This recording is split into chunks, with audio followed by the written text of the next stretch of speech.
جو رافضیت کی طرف لے جانا چاہتے ہیں سنیوں کو اور نوجوانوں کو یہ ورغلاتے ہوئے ایک ہی ذکر کی طرف لے جانا چاہتے ہیں جو ایک کالی قوم کرتی ہے. ہم اہل سنت و جماعت ہیں اور ہم اہل بیت اطہار کو اسی طرح سے چاہتے ہیں جیسے میرے آقا نے ہمیں فرمایا، حکم فرمایا، لیکن ساتھ ہی رسول اللہ کے صحابہ سے بھی محبت کرتے ہیں. اسی لیے بریلی کے امام احمد رضا خان فاضل بریلوی رضی اللہ تعالیٰ عنہ فرماتے ہیں اہل سنت کا ہے بیڑا پار اصحاب حضور، نجم ہے اور ناؤ ہے عطرت رسول اللہ کی. نجم کس کو کہتے ہیں؟ نجم تارے کو کہتے ہیں. ناؤ کس کو کہتے ہیں؟ کشتی کو کہتے ہیں.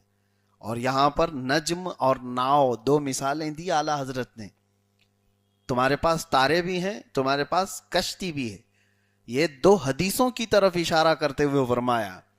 حضور پاک صلی اللہ علیہ وسلم کی ایک حدیث ہے اصحابی کالنجوم بأیہم اقتدیتم اہتدیتم، میرے صحابہ تاروں کی مانند ہیں، تم جس کی پیروی کرو گے ہدایت پا جاؤ گے. تو صحابہ کو حضور نے کیا فرمایا؟ آسمان کے تارے ہیں، وہ تارے ہیں. اور دوسری ایک حدیث ہے میرے آقا صلی اللہ علیہ وسلم فرماتے ہیں الا ان مثل اہل بیتی کمثل سفینۃ نوح من رکبها نجا ومن تخلف عنها ہلک. آگاہ ہو جاؤ، خبردار اے لوگو، میرے اہل بیت نوح علیہ السلام کی کشتی کی طرح ہیں. نوح علیہ السلام کے زمانے میں طوفان آیا تھا، سیلاب آیا، سارے ڈوب گئے تھے، اور نوح علیہ السلام کی کشتی میں جو سوار تھے بس وہی بچے ہوئے تھے. اور حضور فرماتے ہیں آگاہ ہو جاؤ، میرے اہل بیت نوح علیہ السلام کی کشتی کی طرح ہیں، جو ان میں سوار ہوا وہ نجات پا گیا اور جو ان سے دور ہوا وہ ہلاک ہو گیا. تو اہل بیت کیا ہیں؟ ناؤ ہیں، کشتی ہیں. اور صحابہ کیا ہیں؟ تارے ہیں. اسی لیے اعلیٰ حضرت فرماتے ہیں اہل سنت کا ہے بیڑا پار اصحاب حضور، نجم ہے اور ناؤ ہے عطرت رسول اللہ کی. ہمارے پاس دونوں چیزیں ہیں اور اللہ تبارک و تعالیٰ اس سنگم کے ساتھ ہی ہمیں جینے کی توفیق عطا فرمائے. نوجوانوں، آج کے اس پرفتن دور میں جگہ جگہ نئے نئے فتنے جہاں جنم لیتے ہیں، کئی خانقاہیں اس میں گمراہ ہوئیں، کئی بڑی بڑی شخصیات اپنا ایمان بیچ چکی ہیں. ایسے دور میں تمہارا ایمان ایک بہت بڑی آزمائش کے سامنے کھڑا ہے. ہمیشہ اس بات کو یاد رکھنا کہ گمراہی قدم قدم پر یہاں پر تمہارا استقبال کرنے کو کھڑی ہے. ذرا بہکے کہ تمہارا ایمان چلا جائے گا. لہٰذا صحابہ کرام رضوان اللہ تعالی علیہم اجمعین کے خلاف کہیں کوئی بات ہو رہی ہے تو یہ بات سمجھ لینا کہ وہ گمراہوں کی محفل ہے، بلکہ ایسے لوگوں کی محفل ہے جو دشمنان رسول ہیں. میرے آقا صلی اللہ علیہ وسلم نے فرمایا جس نے میرے کسی صحابی کو گالی دی اس نے مجھے گالی دی ہے. رسول اللہ صلی اللہ علیہ وسلم کو گالی دینے والوں کی محفل میں نہ بیٹھیں، نہ ان کی طرف دیکھیں. فوراً ایسی صحبتوں سے اپنے آپ کو دور کرو. وہی صحبت اچھی ہے جو تمہارے دل میں اہل بیت کی محبت بھی ڈالتی ہو اور صحابہ کی محبت بھی ڈالتی ہو. اب آج کے اس دن میں کیونکہ ہماری محفلیں جو محرم الحرام کی ہیں، میں شروعات آج کے دن سے اس طور پر کرنا چاہتا ہوں کہ ہم پہلے اس موضوع پر کلام کر لیتے ہیں کہ خلفائے راشدین کا دور کیسا تھا. خلفائے راشدین سمجھتے ہیں؟ سیدنا ابو بکر صدیق رضی اللہ تعالیٰ عنہ، سیدنا عمر ابن خطاب رضی اللہ تعالیٰ عنہ، سیدنا عثمان ابن عفان رضی اللہ تعالیٰ عنہ، اور چوتھے خلیفہ حضرت سیدنا علی ابن مرتضی کرم اللہ وجہہ الکریم. یہ چاروں خلفاء کا زمانہ 30 سال کا ہے. اور دیکھیں حضور اکرم صلی اللہ تعالیٰ علیہ وسلم کے فرمان کے مطابق اللہ کے نبی صلی اللہ تعالیٰ علیہ وسلم نے اپنی حیات میں ہی فرمایا تھا کہ میرے بعد خلافت 30 سال رہے گی. حضور نے خود فرمایا تھا میرے بعد جو خلافت ہوگی وہ 30 سال. مولا کائنات حضرت علی مرتضی رضی اللہ تعالیٰ عنہ کے خلافت کے ختم ہوتے ہی 29 سال ہو چکے تھے، اور اسی وجہ سے یہ 30 سال کا جو دور ہے اس کو خلافت راشدہ کہا جاتا ہے، اور ان خلفاء کو خلفائے راشدین کہا جاتا ہے۔ خلافت کیا ہے؟ اس بات پر آج اس موضوع پر بات کرنے سے لوگ کتراتے اور ڈرتے ہیں۔ اپنے لوگوں میں سے کچھ ڈرتے ہوں گے، لیکن میں آپ کو بتاؤں بڑی بڑی طاقتیں بھی یہ سننا نہیں چاہتی کہ مسلمانوں کی زبان پر خلافت کا لفظ آ جائے، وہ دوبارہ کبھی سننا نہیں چاہتے ہیں، لیکن ہم سنانا چاہتے ہیں۔ جب تک اللہ تبارک و تعالی زندگی دیا ہے ہم سناتے رہیں گے۔ خلافت ایک نظام ہے، ایک دستور ہے جو اس کائنات میں میرے آقا صلی اللہ تعالی علیہ وسلم نے پیش فرمایا لوگوں کے سامنے۔ آج مجھے یہ بتاؤ، آپ کوئی اپنی محنت سے ایک پیٹنٹ بناتے ہیں کوئی بھی چیز، تو پیش کرنے کا حق ہے کہ نہیں آپ کے پاس؟ آپ نے کوئی ریسرچ کیا، آپ کے ریسرچ کے تھیسس کہیں پیش کرنے کا آپ کو حق ہے کہ نہیں ہے؟ آپ نے پی ایچ ڈی کی، لوگوں کے سامنے رکھتے ہو کہ نہیں؟ آپ نے کتاب لکھی، لوگوں کے سامنے رکھتے ہو؟ آپ کے دماغ میں کوئی نظام آیا، اس کو لا کر کے لوگوں کے سامنے رکھ سکتے ہو کہ نہیں؟ کہ میں اپنے دماغ میں ایک نظام لایا ہوں، مثال کے طور پر بینکنگ سیکٹر میں کوئی بچہ کامرس فیلڈ کا محنت کرتا ہے اور وہ کہتا ہے میرے پاس ایک ایسا نظام ہے جو بینکوں کو ڈوبنے سے بچا سکتا ہے، تو دنیا اس کی سنے گی کہ نہیں سنے گی؟ وہ بندہ اگر لا کر کے ایک نظام پیش کرے کہ لوگوں کو بھی راحت ہوگی، بینکوں کو بھی ڈوبنے سے ہم بچا سکتے ہیں، میرے پاس ایک سسٹم ہے۔ دوسری طرف کوئی ایک بندہ کہتا ہے میں لوگوں کو سود کے اس جال میں پھنسنے سے بچانے کا سسٹم رکھتا ہوں، تو آپ جلدی سے کان کھڑے کریں گے، سنیں گے کہ نہیں؟ آج کے دور میں سب تو اس میں پریشان ہیں، لاؤ بھائی کون سا نظام ہے تمہارے پاس؟ کچھ لوگوں نے پیش بھی کیا اسلامک بینکنگ سسٹم۔ اسی طرح سے میں آپ کو بتا رہا ہوں دنیا میں ہر ایک کو حق ہے جو وہ ریسرچ کیا، جو اس کے دماغ میں اصول آئے یا جو نظام آیا، جو سسٹم آیا، وہ لا کر کے لوگوں کے سامنے رکھتا ہے۔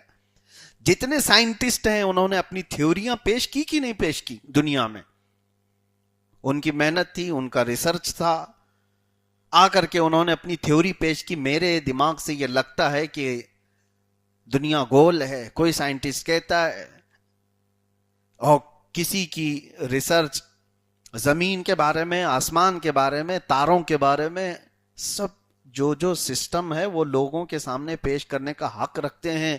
لیکن یہ دغلاپن ہے اس دنیا کا، یہ سارے لوگوں کو حق ہے اپنا سسٹم پیش کرنے کا، لیکن صرف مسلمانوں کو حق نہیں دیا جاتا کہ وہ خلافت کا سسٹم دنیا کے سامنے لا سکے۔ کیوں؟ یہ بھی ایک سسٹم ہے، خلافت ایک سسٹم ہے جو دنیا کے تمام نظاموں کو ایک بہترین راستہ دے سکتا ہے، پیش کرنے کا حق تو دو، نظام ہمیں بتانے کا حق تو دو۔ خلافت کی بات کریں گے تو یہ اٹھا لے جائیں گے اور پھر یہ کہیں کہ یہ شریعہ لاگو کرنے والے لوگ ہیں، یہ خلیفہ بنانے والے لوگ ہیں، یہ جہاد کی طرف لے جانے والے لوگ ہیں۔ میرے عزیزو، کسی ملک کو چلانے کے لیے کچھ اصول ہوتے ہیں، لا ہوتے ہیں، قانون ہوتے ہیں، سسٹم ہوتا ہے۔ کوئی ایک ملک فتح ہو گیا تو اس ملک کی یہ ذمہ داری ہوتی ہے کہ وہ آس پڑوس یا پوری دنیا کے ملکوں کا نظام دیکھے گا، ان کو نیا کچھ بنانا ہے تو کیا وہ غلط کر رہے ہیں؟ وہ پوچھیں گے برطانیہ، انگلینڈ کیسے چلتا ہے، امریکہ کیسے چلتا ہے، انڈیا کیسے چلتا ہے، افریقہ کیسے چلتا ہے۔ ایک نیا ملک پوچھے گا کہ ہم کو بھی ایک سسٹم چاہیے، تو 4-5 ملکوں کو دیکھ کر کے وہ اپنا سسٹم بنائے گا۔ ہمارے ہندوستان کا جو نظام بنا، یہ جو لا بنے، یہ ساری چیزیں ایسی ہی نہیں کہ آسمان سے ریویل ہو گئی تھیں، یہ بھی کئی کنٹریز کے لا کو دیکھا گیا، سب کا سامنے رکھا گیا اور اس کے بعد لا بنا، ایک سسٹم بنا۔ میرے عزیزوں، ہم یہی کہتے ہیں کہ جب دنیا بھر کے سسٹم دیکھ کر کے آپ اپنا سسٹم بناتے ہو تو مصطفیٰ کا بنایا ہوا ایک سسٹم بھی تو دیکھ لو. میرے آقا صلی اللہ تعالی علیہ وسلم کا دنیا میں پیش کیا ہوا جو سسٹم ہے اسی کو خلافت کہتے ہیں. خلافت کا مطلب لوگوں نے آج پیر صاحب کے بعد جو خلیفہ ہوتا ہے اس کو سمجھ بیٹھے ہوں گے. ہاں دھڑا دھڑ جس کو چاہے اس کو خلافت دے رہے ہوتے ہیں. سبزی والا بھی خلیفہ, رکشے والا بھی خلیفہ, سارے لوگ خلیفہ. تو وہ خلیفہ نہیں مراد ہے یہاں پر. میں جو کہہ رہا ہوں وہ خلافت راشدہ جو رسول کریم صلی اللہ تعالی علیہ وسلم نے عطا فرمایا, بہت مضبوط سسٹم ہے.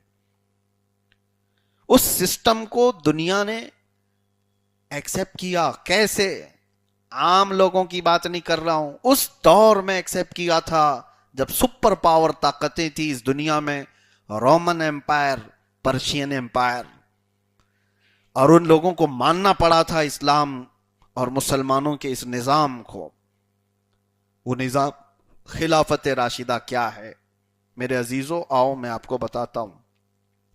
اللہ کے رسول صلی اللہ تعالی علیہ وسلم کا وصال ہوا.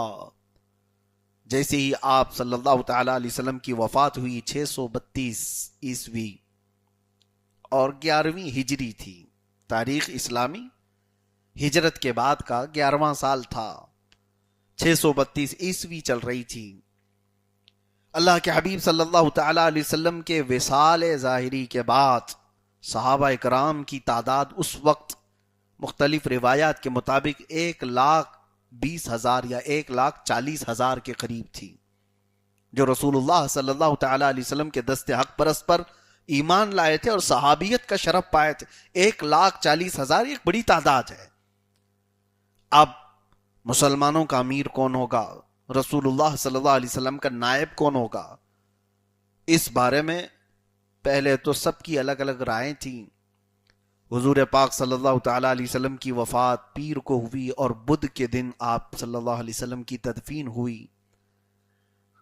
قبر مبارکہ میں رکھ کر کے صحابہ جب واپس آئے تو صحابہ میں یہ بات چلی کہ کس کو امیر بنایا جائے. تو جو مدینے کے صحابہ تھے ان کو انصار کہتے ہیں, جو ہجرت کر کے آئے تھے ان کو مہاجرین کہتے ہیں. تو انصار صحابہ کی ایک بیٹھک ہوئی سقیفہ بنی ساعدہ, ایک چھوٹا سا ٹیلا تھا مسجد نبوی کے قریب. تو وہاں پر میٹنگ ہوئی اور سارے انصار صحابہ نے حضرت سعد ابن عبادہ رضی اللہ تعالیٰ عنہ کو اپنا امیر بنا لیا. حضرت سعد رضی اللہ تعالیٰ عنہ حضور صلی اللہ تعالیٰ علیہ وسلم کے زمانے میں بھی سرداری کی حیثیت رکھتے تھے اپنے قبیلے کے اندر, اور ان کا اپنا مقام تھا, ان کی عزت تھی, ان کا احترام تھا. جب حضرت سعد ابن عبادہ رضی اللہ تعالیٰ عنہ کو امیر بنا لیا انصار نے, تو پھر مہاجرین میں خبر پہنچی کہ انصار یہ کہہ رہے ہیں کہ ہم اپنا امیر بنا لیں گے, اب آپ اپنا امیر بنا لو. نظام اسلام ایسا نہیں چلے گا. اتحاد اس اسلام کا خاصہ ہے. اللہ تعالیٰ نے اس امت کو جوڑنے کے لیے کئی چیزیں رکھی ہیں. وحدت الصفوف کہا جاتا ہے. پوری دنیا میں یہ سسٹم نہیں ہے جو مسلمانوں کے پاس صفوں کا نظام ہے, کسی کے پاس نہیں ہے. جو ہم مسجد میں صفیں لگاتے ہیں اس میں وحدت ہے. کون امیر ہے کون غریب ہے ہم پلٹ کر کے بھی نہیں دیکھتے ہیں.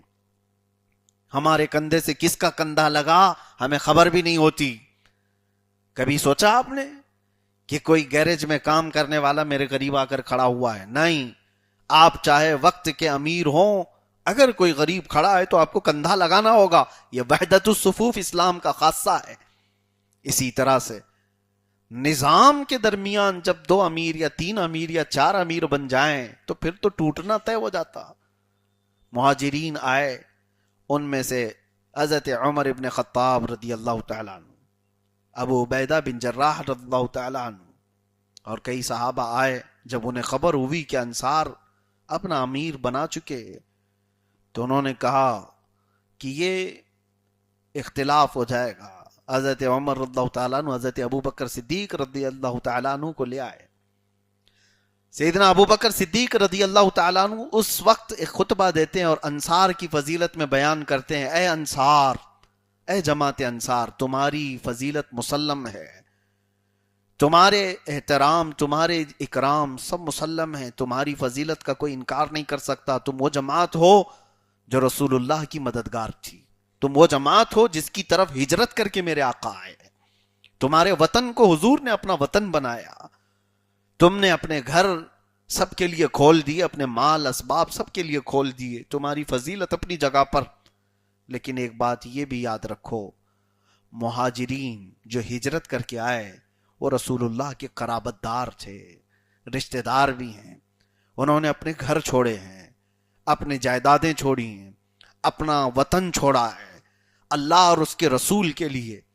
اور یہ مہاجرین وہ لوگ ہیں، انہوں نے اس وقت اسلام قبول کیا جب سارا مکہ حضور کی دشمنی پر تلا ہوا تھا، انہوں نے مکہ والوں کے سختیاں برداشت کی ہیں، رسول اللہ صلی اللہ تعالی علیہ وسلم کے ساتھ شانہ بشانہ کھڑے رہے، لہذا اللہ کے نبی صلی اللہ تعالی علیہ وسلم مہاجرین کو بھی پسند فرماتے تھے، تو مہاجرین کا بھی اپنا حق ہونا چاہیے۔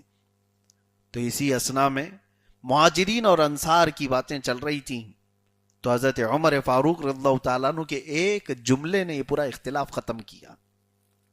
سیدنا عمر ابن خطاب نے کھڑے ہو کر کے کہا، اے جماعت انصار، اے جماعت مہاجرین، آؤ اس بات پر اتفاق کرتے ہیں، رسول اللہ صلی اللہ علیہ وسلم نے اپنی زندگی میں جس کو اپنی نمازوں کا امام بنایا، ہم اپنی خلافت میں اس کو امام کیوں نہ بنائیں؟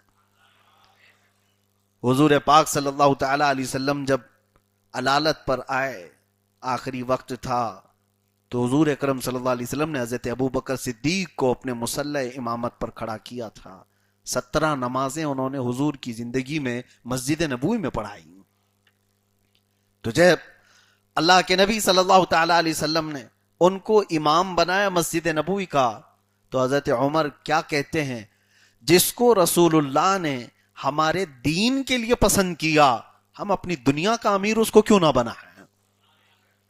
خلافت ایک سیاست ہے، خلافت ایک سسٹم ہے، خلافت ایک نظام ہے جس میں دنیا کے سارے معاملات آ جائیں گے، اور نماز تو ایک عبادت ہے۔ تو حضرت عمر یہ کہتے ہیں کہ رسول اللہ صلی اللہ علیہ وسلم نے ہماری عبادتوں میں جس کو ہمارا امیر بنایا، ہم اپنے دنیاوی معاملات میں اس کو کیوں نہ امیر بنائیں؟ اور سب سے پہلے حضرت عمر فاروق رضی اللہ تعالیٰ عنہ خود آگے بڑھے، حضرت ابو بکر صدیق رضی اللہ تعالیٰ عنہ کا ہاتھ پکڑا اور کہا، اے ابو بکر، میں آپ کے ہاتھ پر بیعت کرتا ہوں۔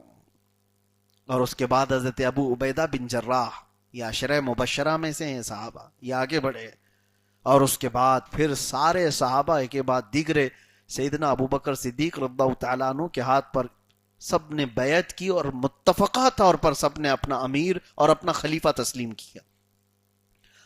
ایک وہ وقت تھا جب نظام مسلمانوں کا ٹوٹنے کے قریب تھا، جماعتوں کے درمیان اختلاف ہوتا اور الگ الگ جماعتیں بن جاتی، انصار اپنا الگ بنا لیتے، مہاجرین اپنا الگ بنا لیتے۔ پھر یہ بھی تو پاسبل تھا کہ کچھ قبیلے اپنا امیر الگ بنا لیتے۔ ان تمام ٹکڑی ٹکڑی جماعتوں کو ختم کر دیا اور وحدت الصفوف، سارے مسلمانوں کا ایک امیر اور ایک خلیفہ، اس میں سیدنا عمر ابن خطاب رضی اللہ تعالیٰ عنہ کا بڑا کردار ہے۔ حضرت ابو بکر صدیق رضی اللہ تعالیٰ عنہ کا ذکر اب یہاں پر مجھے کرنا اس لیے ضروری ہے، میں آپ کو بتاتا ہوں، آگے چل کر جب آپ کربلا سنیں گے تو کربلا کے اندر بھی اس کے اثرات آپ کو ملیں گے۔ صدیق اکبر کا پہلا خطبہ، وہ پہلا خطبہ جان ہے جو قیامت تک کے لیے ہم سب کے نبض میں دوڑتا رہے گا۔ حضرت ابو بکر صدیق رضی اللہ تعالیٰ عنہ امیر یا امیر المومنین، خلیفۃ المسلمین بننے کے بعد پہلا خطبہ دیتے ہیں اور کہتے ہیں، اے لوگو، میں تمہاری جماعت میں سب سے بہترین آدمی نہیں ہوں، یہ ان کا عجز و انکسار ہی تھا، بلکہ ان سے بہتر کون تھا؟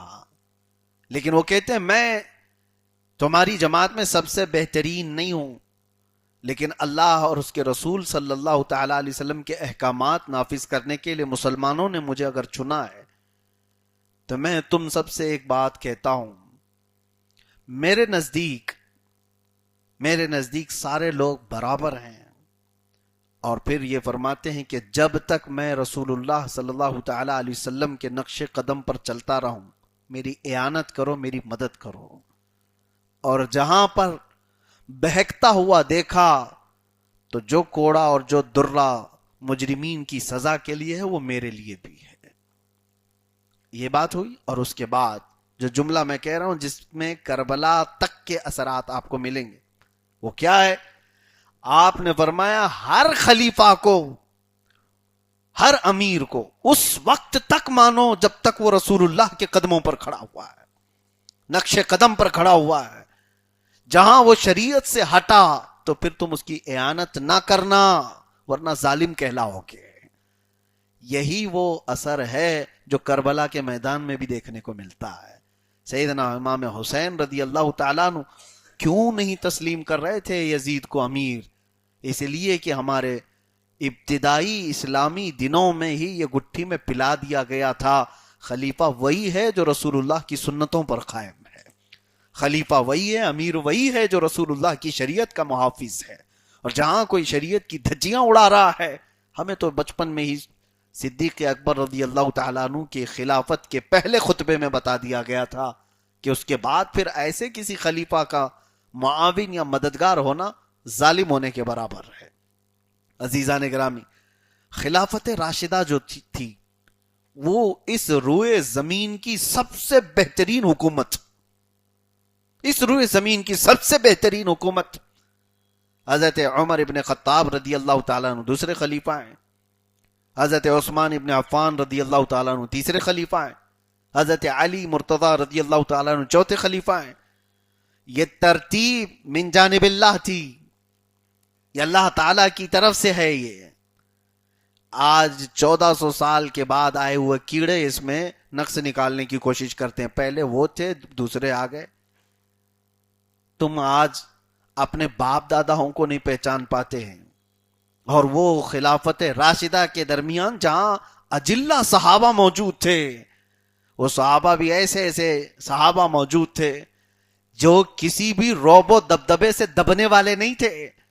وہ صحابہ وہاں موجود تھے مدینے میں جنہوں نے قیصر روم کو گھٹنے ٹیکنے پر مجبور کیا تھا۔ وہ صحابہ موجود تھے وہاں پر جنہوں نے جنگوں میں، سب سے پہلے حضرت ابوبکر صدیق کی خلافت کے بعد جو پہلا محاذ آیا، آپ کو پتا ہے کیا تھا؟ بڑے چیلنجز تھے۔ حضور کی وفات ہوئی، حضرت ابوبکر صدیق خلافت پہ بیٹھے، کتنے محاذ؟ ایک تو پہلا محاذ یہ تھا کہ حضرت اسامہ بن زید حضور کے منہ بولے بیٹے کے بیٹے، حضرت اسامہ حب رسول اللہ ان کو کہتے ہیں، حضور کے محبوب تھے، رسول اللہ صلی اللہ تعالی علیہ وسلم بہت ان کو چاہتے تھے کیونکہ وہ زید بن حارثہ کے بیٹے تھے، اور زید بن حارثہ رسول اللہ کے منہ بولے بیٹے تھے۔ تو اسامہ بن زید کو رسول اللہ صلی اللہ علیہ وسلم نے ایک بڑا لشکر دے کر تبوک کی جنگ موتا کا بدلہ لینے کے لیے بھیجا تھا، لیکن ابھی وہ نکلے بھی نہیں تھے مدینے سے کہ حضور کی وفات ہو گئی، وہ واپس آ گئے۔ ٹھیک ہے، ایک بہت بڑا لشکر تھا، حضرت اسامہ بن زید کی عمر اس وقت 19 سال کی تھی، 19 سال کا سپہ سالار 10 سے 12 ہزار کا لشکر لے کر جا رہا ہے جنگ موتا، وہی جنگ موتا جس میں حضرت جعفر طیار شہید ہوئے تھے، جس میں حضرت زید بن حارثہ شہید ہوئے، جس میں عبداللہ بن رواحہ شہید ہوئے، وہی جنگ موتا جس کو بعد میں حضرت خالد بن ولید نے فتح کیا تھا۔ وہ فرماتے ہیں اس ایک جنگ میں حضرت خالد بن ولید کی 9 تلواریں ٹوٹی تھیں، کئی صحابہ شہید ہوئے تھے، بہت سخت ایک جنگ تھی۔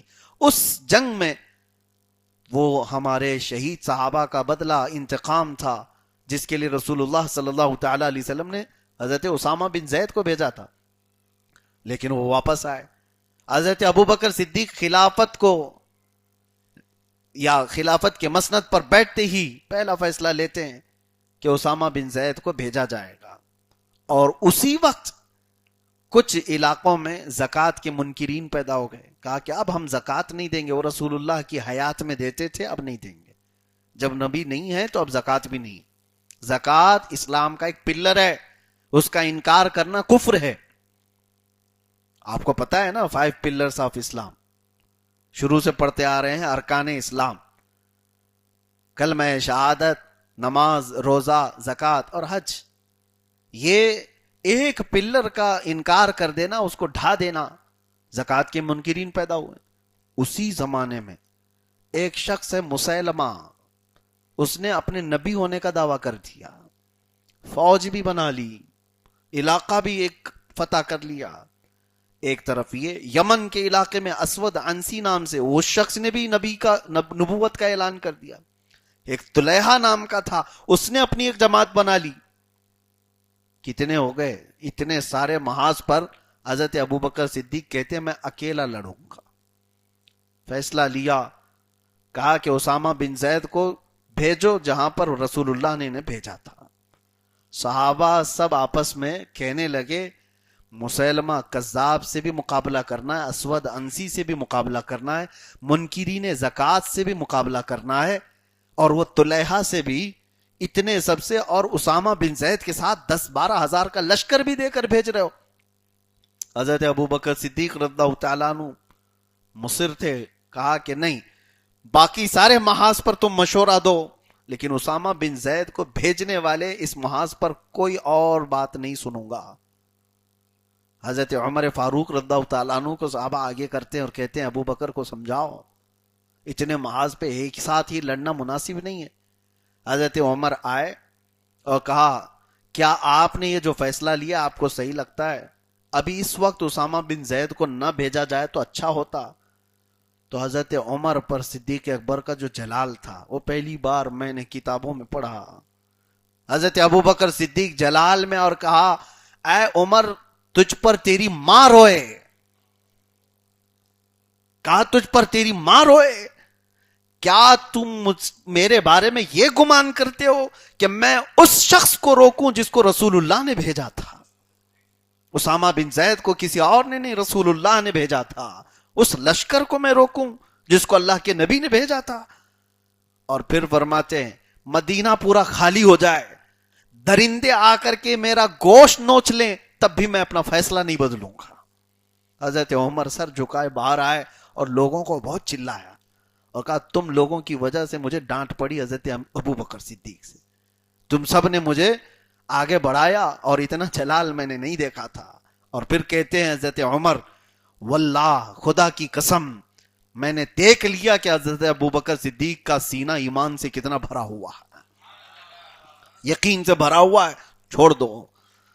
تو لوگوں نے کہا چلو وہ لشکر تو بھیج دیا جائے، لشکر تو جائے گا، رسول اللہ نے بھیجا تھا، سپہ سالار بدل دو، 19 سال کا جوان لڑکا ہے اسامہ بن زید، کوئی بہت بہترین اچھا سپہ سالار بھیجا جائے، کیونکہ جنگ موتا کا وہ انتقام لینا ہے جہاں بڑے بڑے صحابہ شہید ہوئے۔ تو حضرت ابوبکر کے پاس دوبارہ یہ بات آئی، کہا کہ اسامہ بن زید کو بدل کر کے کوئی دوسرا سپہ سالار۔ حضرت ابوبکر صدیق پھر جلال میں آئے اور کہا اس شخص کو گھوڑے سے کوئی نہیں ہٹا سکتا جس کو رسول اللہ نے بٹھایا ہو، میری کوئی حیثیت نہیں۔ اور اس کے بعد خود آئے، اسامہ بن زید رضی اللہ تعالیٰ عنہ کو گھوڑے پر بٹھایا۔ جس وقت صدیق اکبر کی عمر 60 سال کی ہے، 19 سال کے جوان کو گھوڑے پر بٹھائیں اور نکیل خود پکڑ کر کے چلنے لگے مدینے سے باہر تک، پیچھے فوج ہے، سپہ سالار کو گھوڑے پر بٹھایا اور رسی پکڑ کر چلنے لگے۔ احترام خلیفۃ المسلمین کا کون نہیں کرتا؟ یار غار رسول کا ادب کون نہیں کرتا؟ رسول اللہ کے عزیز ترین صحابی کا ادب کون نہیں کرتا؟ اسامہ بن زید اتر آئے، گھوڑے سے کہا، صدیق اکبر رضی اللہ تعالیٰ عنہ سے کہا اس طرح مجھے زیب نہیں دیتا کہ مجھ جیسا ایک چھوٹا لڑکا گھوڑے پر سوار ہو اور وقت کا خلیفہ گھوڑے کی رسی پکڑ کر کے جائے۔ حضرت ابوبکر صدیق کہتے ہیں اسامہ یہ خلافت کے امور کی ذمہ داریاں مجھے دی گئیں، یہ میری مجبوری ہے، ورنہ میں بھی تمہارے ساتھ جانے پر فخر کرتا، اس لیے کہ رسول اللہ کا بھیجا ہوا آخری یہ لشکر ہے۔ اپنی وفات سے پہلے حضور نے جو لشکر بھیجا وہ آخری لشکر ہے، میں اس میں شریک ہو جاتا۔ تم بیٹھ جاؤ گھوڑے پر، میں تھوڑی دیر مدینے کے باہر تک رسی پکڑ کر کے جاؤں گا، اس لیے کہ کل قیامت کے دن اس فوج کا جب نام آئے گا تو امیر قافلہ کی رسی پکڑنے والوں میں ابوبکر کا نام آئے گا۔ امیر قافلہ سپہ سالار اسامہ بن زید کو. یہ صدیق اکبر رضی اللہ تعالیٰ عنہ کے امتیازات تھے.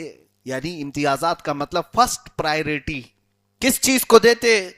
جو رسول اللہ کی منشا ہے وہ فرسٹ پرائیورٹی ہے. یہ سارے محاذوں پر ایک ساتھ لڑائیاں ہوئیں اور اللہ کا فضل دیکھیں، اسامہ بن زید بھی فتح یاب ہو کر لوٹے، اور مسیلمہ کذاب جو دجال نبوت کا دعویٰ کیا تھا اس کا بھی خاتمہ ہوا، اسود انسی اس کا بھی خاتمہ ہوا، طلیحہ اس کا بھی خاتمہ ہوا، منکرین زکوٰۃ پر بھی قابو پایا گیا. یہ صرف اور صرف 2 سال کے اندر سارے معاملات نپٹا دیے گئے.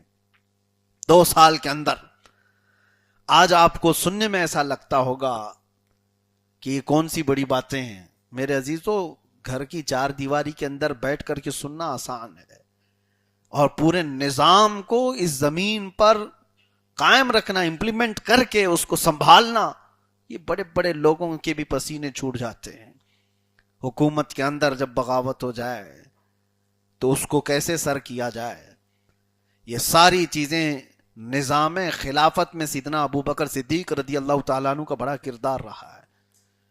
ہاں، حضرت سیدنا ابو بکر صدیق رضی اللہ تعالیٰ عنہ کے نظام خلافت میں صرف یہ محاذ آرائیاں ہی نہیں ہوئیں، کئی فتوحات ہوئے ہیں. اسلام پھیلتا چلا گیا مدینے سے نکل کر، کتنی دور تک لوگ دائرہ اسلام میں داخل ہوتے رہے.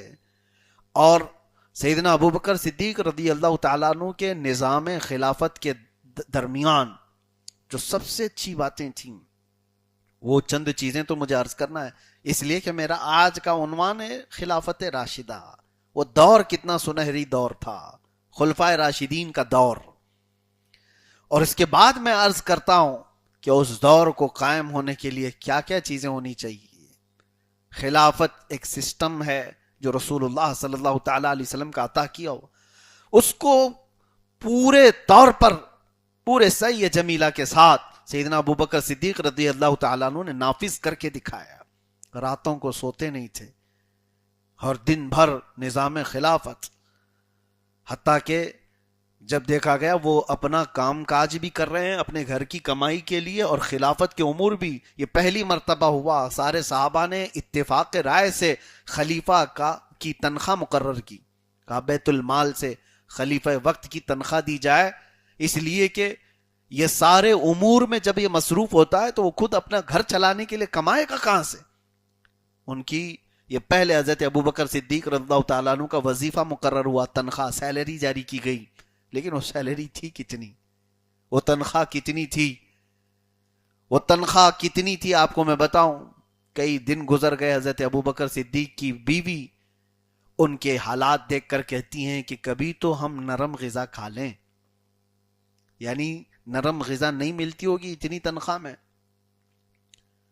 کہا حضرت ابو بکر صدیق نے کیا کھانا چاہتی ہو اور کیا کھلانا چاہتی ہو. کہا آپ روزانہ تھک جاتے ہیں اور خلافت کے امور اتنے ہیں کہ ذہن پر دماغ پر کتنا دباؤ ہوتا ہے، کبھی گھی روٹی کھا لیں یا کبھی شہد روٹی کھا لیں، تھوڑا نرم غذا تو کھا لیں، طاقت آ جائے. تو حضرت ابو بکر صدیق نے کیا کہا اپنی بیوی سے؟ کہا میرے پاس اتنے پیسے نہیں کہ بازار سے گھی یا شہد خرید سکوں، اتنا نہیں ہے ہمارے پاس. ان کی بیوی نے کہا امیر اپنے شوہر سے، صدیق اکبر رضی اللہ تعالیٰ عنہ سے کہا میرے رفیق حیات آپ نہ گھبرائیں، میرے پاس ہیں جمع کیے ہوئے، آپ جائیں تھوڑا سا شہد اور گھی خرید لائیں، روٹی کے ساتھ میں لگا کر دوں آپ کو. کہا تمہارے پاس کیسے؟ کہا ہیں. وہ لائی، کچھ پوٹلی میں بندھے ہوئے کچھ پیسے تھے. حضرت ابو بکر صدیق نے پوچھا یہ کہاں سے تمہارے پاس؟ کہا آپ کی جو تنخواہ آتی ہے اس میں سے تھوڑا تھوڑا تھوڑا بچا کر کے رکھتی ہوں، روز کے کھانے پینے کے جب ہو جاتے ہیں تو تھوڑے سے بچا بچا کر کے میں نے رکھی، اتنے تو ہیں کہ بازار سے اس سے شہد اور گھی تو آ سکتا ہے. حضرت ابو بکر صدیق نے کہا یہ تو تم نے کام اچھا کیا ہے. وہ پوٹلی لیے اور سیدھے بیت المال میں جا کر صحابہ کو بلاتے ہیں اور کہتے ہیں یہ جمع کر لو، میری ضرورت سے زیادہ آیا ہوا مال ہے. اور اس کے بعد کہتے ہیں میری تنخواہ بھی کم کر دینا، یہ بچ رہا ہے اس کا مطلب ہے کہ میری تنخواہ زیادہ ہے. یہ خلافت کوئی لا سکتا ہے آج؟ بھوکے بھیڑیا یہاں پر ہمارا سب کچھ نوچ کھانے والے لوگ خلافت کو کیا سمجھیں؟ خلافت کے اصول کو کیا سمجھیں؟ اسی لیے حضرت ابو بکر صدیق رضی اللہ تعالیٰ عنہ کے مسلح کے نشان تو مسجد مدینہ طیبہ میں آپ کو ملیں گے، محل کا نشان کہیں نہیں ملے گا۔ کوئی قصر خلافت بنایا ہو، کوئی بہت بڑی عمارت تعمیر کی ہو، سیدنا ابو بکر صدیق رضی اللہ تعالیٰ عنہ کی یہ چیزیں تو نہیں ملیں گی۔ انہوں نے اپنا نظام خلافت ایسا بنایا تھا میرے عزیزو، امن بھی قائم تھا اور حسن سلوک بھی، لوگوں میں اتحاد اور محبت بھی۔ اور تو یہ ہے کہ جب خلیفہ کوئی منتخب ہو جائے تو اس کی سب سے بڑی ذمہ داری یہ بن جاتی ہے کہ اب وہ تنہا نہیں ہے، اسے صرف اپنا نہیں سوچنا ہے، وہ اپنی سیکیورٹی کا نہیں، پوری امت کی سیکیورٹی کا خیال کرتا ہے۔ امت مصطفیٰ کیسے محفوظ رہے، پل پل اس کی یہ فکر ہوتی ہے، پل پل اس کی فکر۔ خلفائے راشدین میں سب میں آپ یہ عنصر پائیں گے، یہ وصف آپ کو دکھنے کو ملے گا، یہ اسپیشلٹی آپ کو دیکھنے کو ملے گی۔ حضرت عمر رضی اللہ تعالیٰ عنہ کے دور میں وہ مدینے میں بیٹھے ہیں اور ملک شام میں تک لوگ دودھ میں پانی ملانے سے ڈرتے تھے، نہیں خلافت عمر ہے، دودھ میں پانی ملانے کو یہ اچھا نہیں سمجھتے تھے۔ اور اسی انداز سے میں آپ کو بتاؤں، خلیفہ جب اپنے اصولوں پر قائم ہوتا ہے تو اللہ کی مدد اس کے ساتھ ہے۔ امت مصطفیٰ کا وہ خیال رکھے، ہر غریب اور فقیر اور ہر محتاج اور ضرورت مند تک وہ پہنچ سکتا ہو تو وہ خلیفہ ہے۔ عزیزان گرامی وقار، آج ضرورت اس بات کی کیوں آتی ہے کہ جنتا دربار لگایا جائے مہینے میں ایک بار یا 6 مہینے میں ایک بار، ایم ایل اے اور ایم پی بیٹھے اور لوگوں کی شکایتیں سنیں؟ کچھ لوگ شاید سنڈے ٹو سنڈے کرتے ہیں، کچھ لوگ 5 سال میں بھی نہیں کرتے، چن کے آئے ہوئے لوگ ہیں، ان کو تو کسی سے کوئی لینا دینا ہی نہیں، پبلک جائے بھاڑ میں، یہ تو بولتے بھی ہیں۔ عزیزان گرامی وقار، وہ خلفائے راشدین جنتا دربار نہیں لگاتے بلکہ وہ ضرورت مندوں کے گھر تک جاتے تھے۔ تمہارے گھر تک کیوں آئے کوئی ضرورت مند محتاج، تمہارے پاس کیوں آئے؟ خلیفہ خود وہاں جائے۔ حضرت عمر فاروق رضی اللہ تعالیٰ عنہ فرماتے ہیں، میں چاہتا تھا کہ مدینے میں کوئی چھپ کر کے ایسی نیکی کروں جو کوئی نہیں کرتا ہو۔ وہ نیکیوں میں دوڑنے والے لوگ تھے، کمپٹیشن کرنے والے لوگ تھے۔ بڑے کھوج بیچ کے بعد آپ کو ایک گھر ملا جس میں بوڑھی عورت رہتی تھی، اس کا کوئی نہیں تھا۔ حضرت عمر نے کہا کہ اس بوڑھی عورت کی مدد کروں گا، کسی کو پتہ نہ چلے، یہ ایسی نیکی ہے جو کوئی نہیں کرتا ہو۔ وہ معذور عورت بستر پر رہتی تھی۔ حضرت عمر نے کہا روزانہ اس کے گھر جاؤں گا، اس کا گھر کا کچرا صاف کروں، اس کے برتن دھو دوں، اس کے کھانے کو بنا کر کے آ جاؤں۔ کوئی نہیں تھا اس خاتون کا۔ تو فجر کی نماز کے بعد حضرت عمر گئے تو دیکھا گھر میں سب کچھ صاف ستھرا ہے، اس کے برتن دھلے ہوئے، کھانا بنا ہوا ہے۔ اس عورت کو دیکھا اور چلے آئے، کہا کون کرتا ہے اس کا کام؟ دوسرے دن گئے تب بھی کام سب کیا ہوا تھا۔ حضرت عمر کہتے ہیں تیسرے دن میں فجر سے پہلے گیا کہ پراسرار کوئی خادم ہے اس کا جو کام کرتا ہے؟ حضرت عمر کہتے ہیں میں نے دیکھا ایک شخص چادر اوڑے آیا، جلدی جلدی کچرا جھاڑا، کھانا بنایا، برتن دھویا، اس کے پاس رکھ کر نکلنے لگا۔ حضرت عمر قریب جا کر کے دیکھتے ہیں تو ابو بکر صدیق تھے۔ حضرت ابو بکر صدیق رضی اللہ تعالی۔ حضرت عمر کہتے ہیں قسم خدا کی ابو بکر سے آگے کوئی نہیں جا سکتا۔ یعنی ضرورت مند تمہارے دربار میں آئے، یہ نہیں۔ نظام ابو بکر تو یہ تھا کہ خود ضرورت مندوں تک چلا جائے، ڈھونڈ ڈھونڈ کر کے۔ کتنے ایسے واقعات موجود ہیں۔ وہ خلافت راشدہ کے سنہری دور ایسے تھے۔ مدینے میں کیسا امان تھا، کسی کو کوئی خوف نہیں تھا، کسی کو کوئی ڈر نہیں تھا۔ یہاں تک کہ حکم یہ تھا کہ کوئی مسلمان اپنی تلوار لے کر کے چلے بھی تو اس کی انی، اس کی جو نوک ہے وہ سامنے کی طرف نہیں ہونی چاہیے۔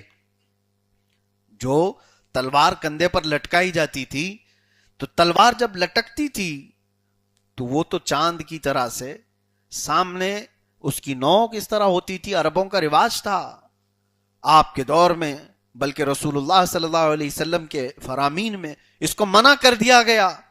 کہا گیا کہ یہ امن کا دور ہے، تلوار کی نوک کسی مسلمان کی طرف نہیں ہونی چاہیے، پیچھے کر لو اس کو۔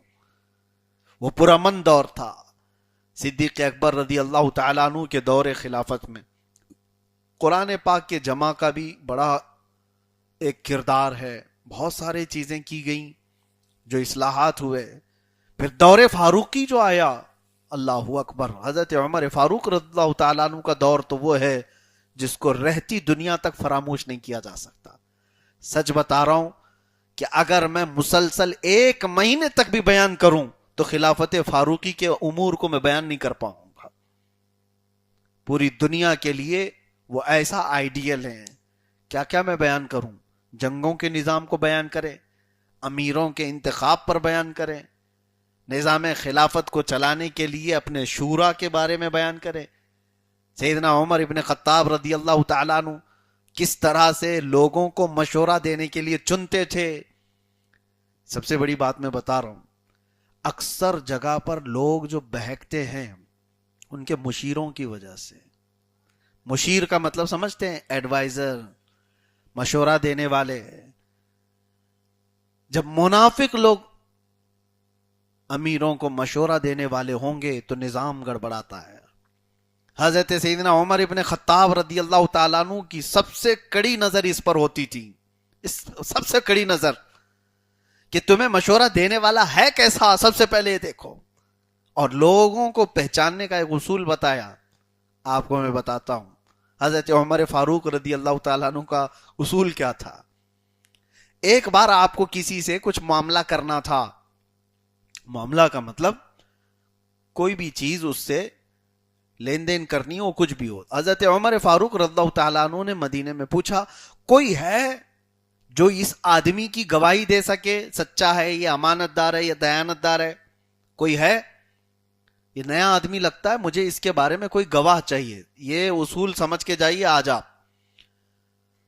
تو حضرت عمر نے جب یہ اعلان کیا تو ایک شخص کھڑے ہوئے اور کہا کہ امیر المومنین، میں جانتا ہوں یہ بہت اچھا آدمی ہے۔ آج سب کھڑے ہو جاتے ہیں نا، آپ بھی بول دیں گے، ارے یہ حاجی صاحب تو بہت اچھے ہیں، بہت اچھے آدمی ہیں، ارے یہ محلے کا تو بہت اچھا آدمی ہے، کیوں؟ داڑھی ہے نا اس کی، ٹوپی ہمیشہ لگائے رہتا ہے، بہت اچھا آدمی ہے۔ حضرت عمر کے پاس وہ شخص آئے، انہوں نے کہا، امیر المومنین، میں گواہی دیتا ہوں اس کی، یہ بہت اچھا آدمی ہے جس سے آپ معاملات کر رہے ہیں۔ آپ نے پوچھا، اچھا ٹھیک ہے، تم گواہی دے رہے ہو اس کی، یہ اچھا ہے، دیانت دار ہے، امانت دار ہے، سب سے پہلے یہ بتاؤ کیا تم اس کے پڑوسی ہو؟ انہوں نے کہا، نہیں، میں پڑوسی نہیں ہوں، پڑوسی نہیں ہوں۔ پھر حضرت عمر نے دوسرا سوال کیا توجہ سے۔ حضرت عمر نے پوچھا، کیا تم نے کبھی اس سے لین دین کیا ہے؟ کہا، نہیں، مجھے تو اتفاق نہیں ہوا لین دین کا، اس کے ساتھ کبھی میرے معاملات ہوئے نہیں۔ پھر حضرت عمر نے پوچھا تیسرا سوال، کہا، کیا تم نے کبھی اس کے ساتھ سفر کیا ہے؟ 3 چیزیں پوچھا انہوں نے، کیا پڑوسی ہو تم، یا کبھی اس سے لین دین کی ہو، یا پھر کبھی اس کے ساتھ سفر کی ہو؟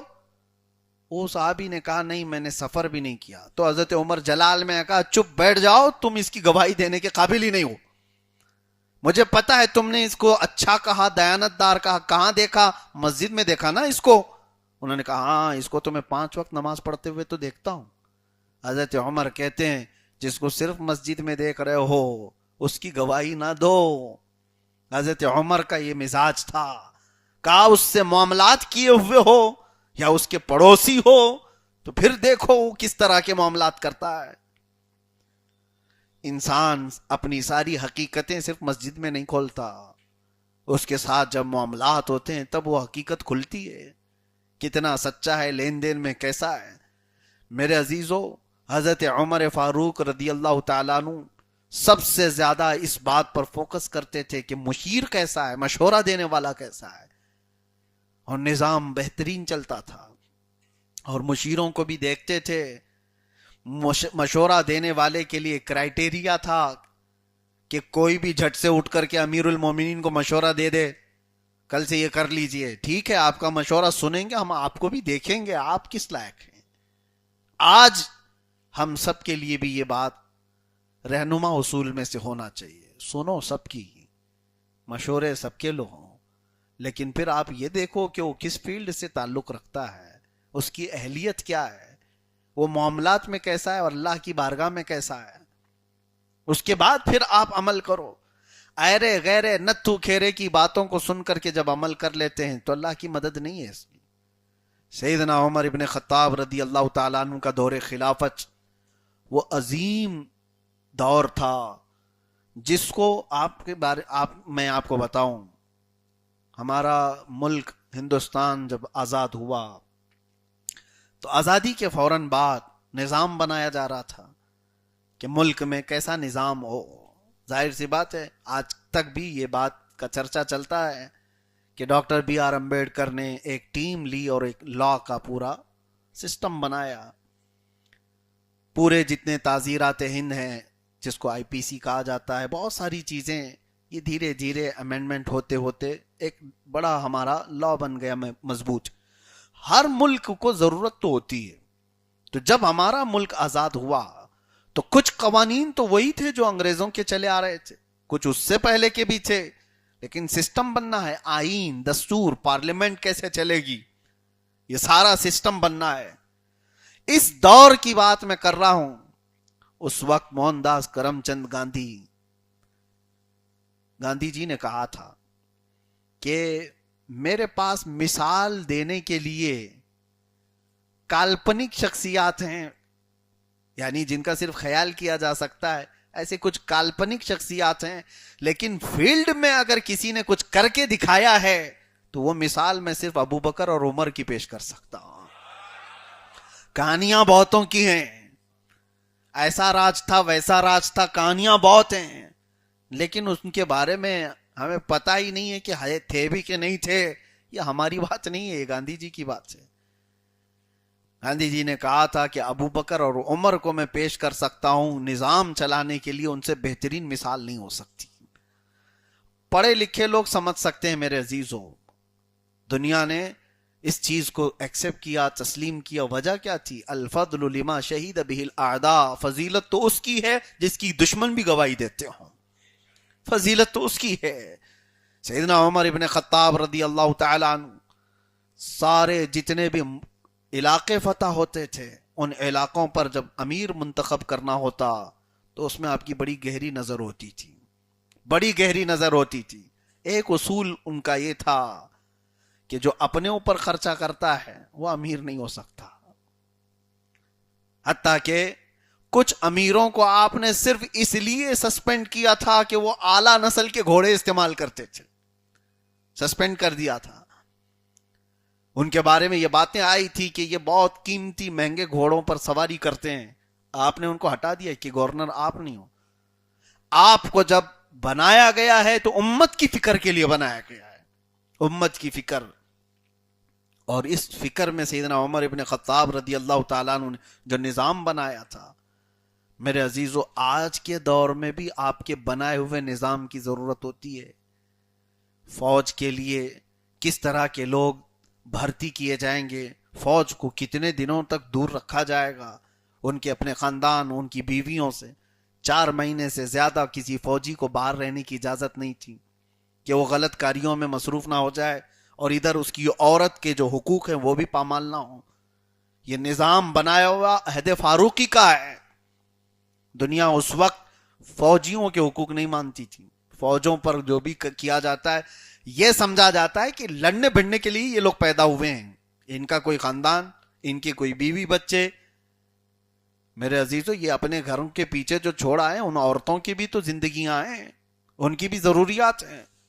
عہد فاروقی میں یہ قانون پاس ہوا کہ کوئی فوج میں، کوئی جہاد میں کہیں پر بھی جائے، 4 مہینے سے زیادہ کا سفر نہیں کرے گا، واپس اسے اپنی عورت کے پاس آنا ہوگا، اس کی عورت کے حقوق پورے ہوں، اور پھر ان کے اندر بھی کوئی غلاظت نہ آئے۔ عہد فاروقی میں روڈ بنانے کا سسٹم شروع ہوا۔ پہلے روڈ اس طرح کے ہوتے نہیں تھے کہ ایک جگہ سے دوسری جگہ جانے کے لیے راستے بنے ہوں۔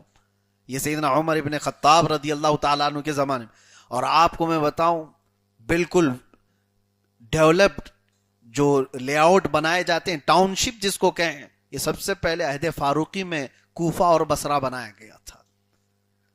جس کو ٹاؤن شپ کہیں، جیسے ایک نئی کالونی بنائی گئی جس میں سسٹمیٹک کہاں گھر ہوگا، کہاں دکانیں ہوں گی، کہاں بازار ہوں گے، کہاں ڈمپنگ گراؤنڈ ہوگا، ہر چیز. یہ سب سے پہلے اس دنیا میں نظام لانے والے حضرت عمر فاروق تھے. اس سے پہلے لوگوں کا ایسا کوئی کانسیپٹ نہیں تھا. جہاں گھر بن گیا، وہ سیدھا ہے کہ ٹیڑھا ہے، راستے پر ہے کہ ادھر منہ کا ہے ادھر منہ کا ہے. سسٹمیٹک جو سب سے پہلے کالونی سسٹم لایا وہ حضرت عمر فاروق رضی اللہ تعالیٰ. اور پھر دنیا الگ الگ تاریخوں پر اپنے دن گنتی تھی. عیسوی تاریخ بھی چل رہی تھی جس کو AED کہا جاتا ہے.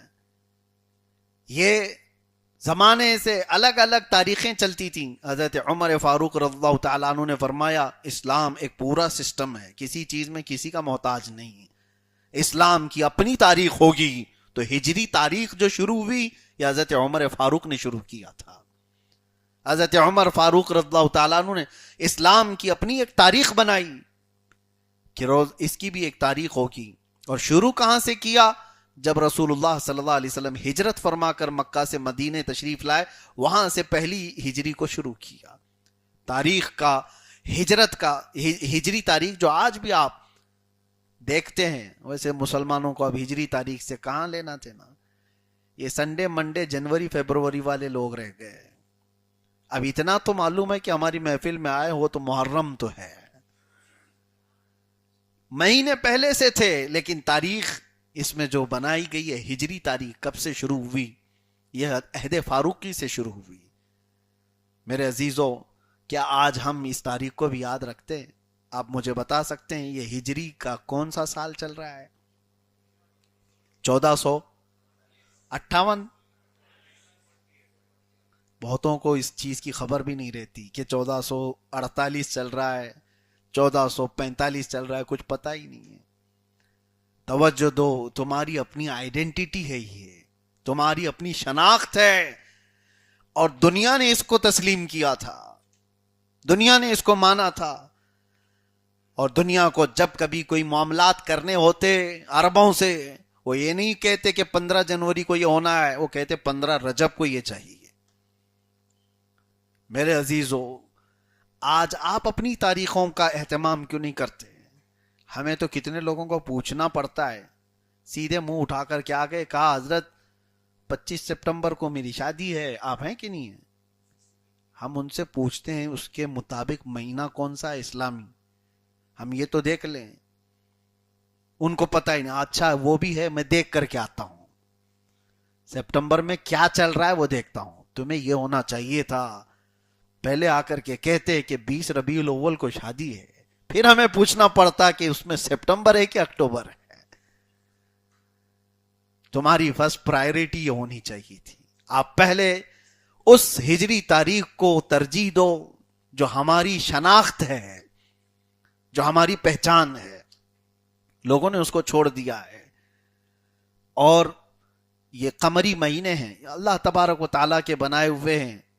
اور ایسا میں نہیں کہہ رہا کہ جنوری، فیبروری، مارچ، اپریل یہ سب پورے گمراہ ہیں، ایسا نہیں ہے. وہ شمسی سال ہیں، سورج سے چلنے والے اور یہ چاند سے چلنے والے ہیں.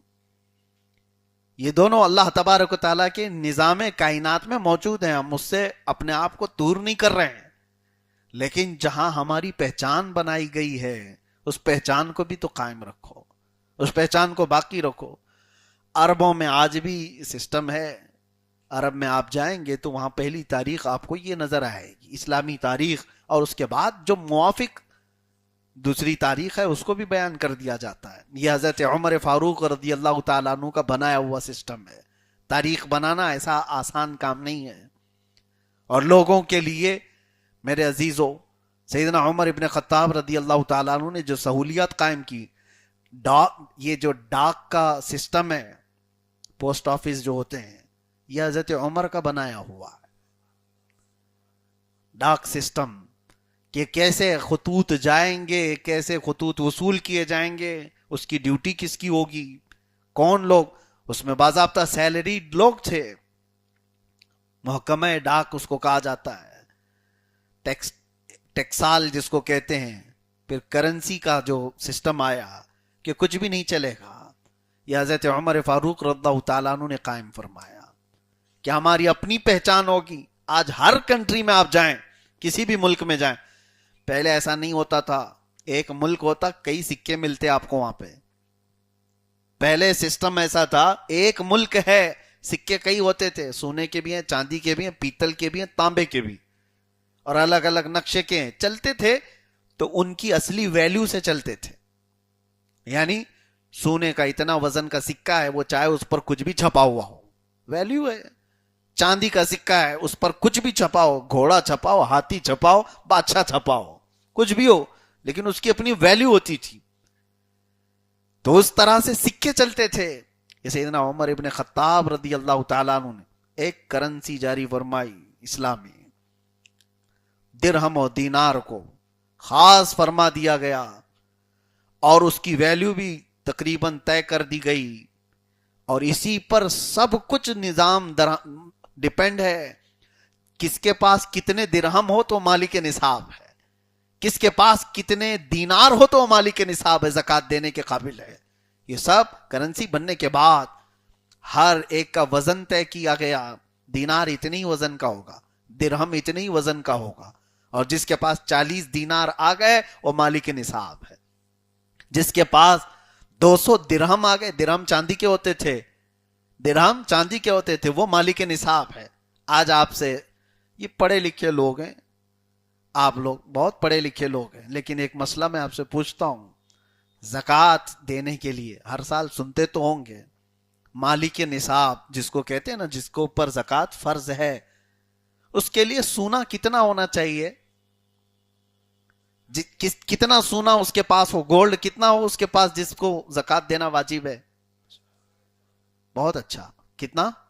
7.5 تولہ سونا. اور چاندی کا بھی آپ نے سن رکھا ہوگا, 52.5 تولہ چاندی. یہ کہاں سے آیا آپ کے پاس؟ یہ آج ہمارے پاس یہ سسٹم کہاں سے؟ 7.5 تولہ سونا اور 52.5 تولہ چاندی, یہ کس نے بنایا؟ میرے عزیزو, حضرت عمر نے جو درہم اور دینار کو بنایا تھا, 40 دینار وزن کرو گے 7.5 تولہ سونا بنے گا. 200 درہم جو چاندی کے تھے اس کو تولو گے تو 52.5 تولہ چاندی بنے گی. سسٹم وہی ہے. اور آج درہم و دینار ہے نہیں تو ان کا وزن تو برقرار ہے.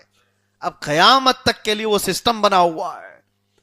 خلافت کا سسٹم ایسے ہی نہیں کہ 4 لوگ بیٹھے اس کے, یہ نظام الہی ہے. یہ قیامت تک چلنے کے لیے آیا ہوا دین ہے. سیدنا عمر ابن خطاب رضی اللہ تعالیٰ عنہ نے جو نظام بنایا تھا خلافت کا, اللہ اکبر, وہ ایسا تھا کہ آپ رات کو جب گشت کرتے, ایک بار ایسا ہوا کہ کچھ لوگ راستے پر نظر آئے اور وہاں پر ایک خاتون درد ذہ میں مبتلا تھی. درد ذہ کس کو کہتے ہیں؟ بچے کی ولادت کے ٹائم پر جو عورت کو تکلیف ہوتی ہے, ڈیلیوری کے ٹائم پر. تو حضرت عمر کا گزر وہاں سے ہو رہا تھا, تو وہاں پر جو مسافر تھے ان سے پوچھا کیا مسئلہ ہے؟ کہا ایسے ایسے عورت اچانک درد میں مبتلا ہو گئی, تکلیف زیادہ ہے. وہ لوگ پہچانتے نہیں تھے. حضرت عمر فوراً اپنے گھر کی عورتوں کو بلائے اور دایا بنا کر کے اس خاتون کی خدمت میں لگا دیا. اور جب ولادت ہوئی بچے کی, اس کے لیے سارا انتظام کیا ان کے کھانے پینے کا, اور اس کے بعد واپس چلے آئے. مسافر کہنے لگے کہ اس رات میں اس طرح کی تکلیف ہو گئی ہماری خاتون کو, یہ کون فرشتہ بن کر کے آیا؟ کیا یہاں پر اس طرح کے حالات ہوتے ہیں؟ کوئی ڈاکٹر تھا, یہ کوئی حکیم تھا؟ تو آئے ہوئے لوگوں نے کہا تمہیں پتہ نہیں, وہ وقت کا خلیفہ عمر ابن خطاب تھا. کسی ضرورت مند تک پہنچ جانا اور اس کی ساری چیزوں کو دیکھنا. حضرت عمر فاروق رضی اللہ تعالیٰ عنہ صرف اور صرف یہ راستے کے نظام کے سلسلے میں ہی نہیں, بہت سارے ایسے ضرورت مند تھے جہاں پر آپ پہنچ جایا کرتے تھے. میرے عزیزو, آج کے دور میں مجھے لا کر کے دکھاؤ ایک مثال, کوئی دور فاروقی کی کوئی ایک مثال. اسی لیے تو روم کے بادشاہ نے قاصد بھیجے تھے کہ دیکھ کر کے آؤ یہ عمر ابن خطاب کا جو دبدبہ ہے, کتنا سیکیورٹی میں یہ لوگ رہتے ہیں. تو قاصد آ کر کے مدینے میں سب سے پہلے لوگوں سے پوچھا کہ تمہارا بادشاہ کہاں ہے؟ تو لوگوں نے کہا ہمارا بادشاہ نہیں ہوتا, امیر المومنین ہے. اس نے کہا اچھا وہ ٹھیک ہے امیر المومنین ہے جو بھی ہے، لیکن اس کا محل کہاں ہے؟ تو مدینے والے پھر ہنس پڑے، کہا اس کا محل نہیں، دیکھو مسجد نبوی کے قریب پیپل کے جھاڑ کے نیچے سو رہا ہوگا، ایک درخت کے نیچے سو رہا ہوگا۔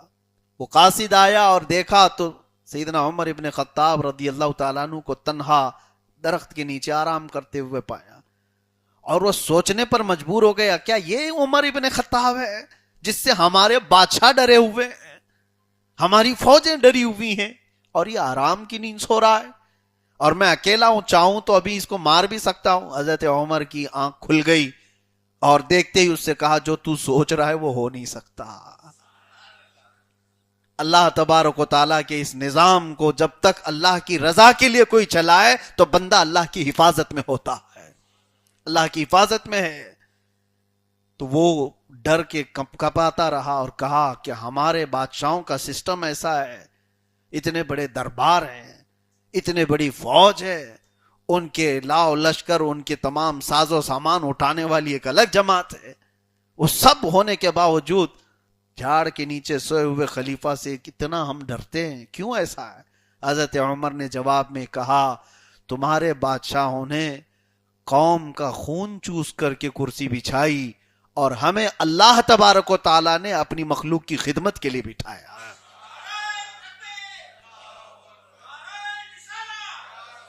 میرے عزیزو، یہ فرق آج کے زمانے میں بھی محسوس ہمیں ہونا چاہیے۔ آج کے زمانے میں بھی اب کوئی ایسی کرسی نظر نہیں آتی جو غریبوں اور امت کے لیے یا مخلوق کے لیے بیٹھی ہوئی ہو، یہ سارے خون چوسے ہوئے لوگوں کی کرسیاں ہیں، اور یہ ہلتی ڈولتی ہی رہیں گی، زیادہ دیر کی ہے نہیں، وقت وقت کی بات ہے، لوگوں کو نشہ ہے۔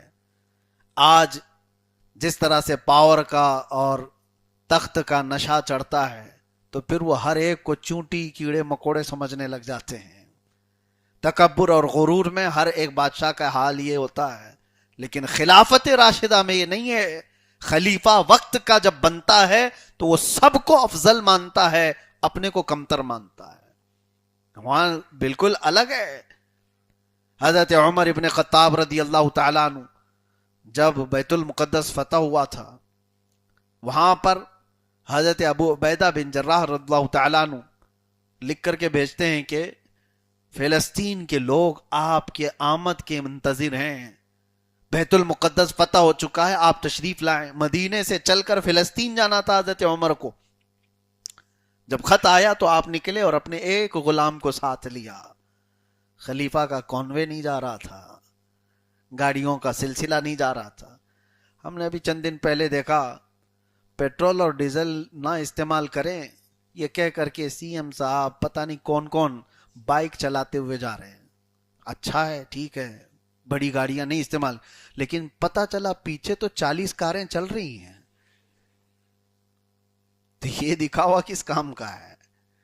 وہ عمر ابن خطاب رضی اللہ تعالیٰ عنہ نکلے ایک غلام کے ساتھ مدینے سے، اور فلسطین جانا ہے، اور جب جا رہے تھے تو اپنے غلام اپنے خادم کے ساتھ یہ طے کرتے ہیں ایک ہی سواری ہے ہمارے پاس، ایک ہی گھوڑا ہے، اور جانا وہاں تک ہے، سفر میں سواری ضروری ہے، لیکن طے ایسا ہوا کہ 1 میل تک میں بیٹھوں گا تو چلے گا، اور 1 میل تک تو بیٹھے گا میں چلوں گا، باری باری۔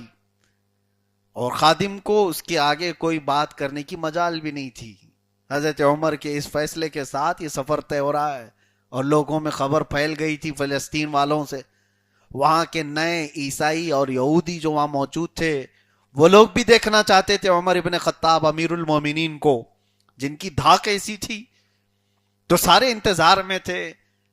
اور جب یہ آ رہے تھے امیر المومنین، اتفاق ایسا تھا کہ اس وقت بیٹھنے کی باری غلام کی تھی اور رسی پکڑنے کی باری امیر المومنین کی، خلیفہ وقت کی۔ تو لوگ دوڑتے ہوئے استقبال کرتے ہوئے آئے، گھوڑے پہ بیٹھے ہوئے شخص کو دیکھ کر کے نعرے لگانے لگ گئے امیر المومنین آ گئے۔ تو جو صحابہ تھے انہوں نے کہا لوگوں سے کہ وہ امیر المومنین نہیں ہے، رسی پکڑا ہوا امیر المومنین ہے۔ لوگوں نے پوچھا کیا ایسا بھی ہوتا ہے؟ کہا ہاں، یہ خلافت راشدہ ہے، اسلامی نظام ہے جہاں سب کو برابر کے حقوق تقسیم کیے گئے ہیں۔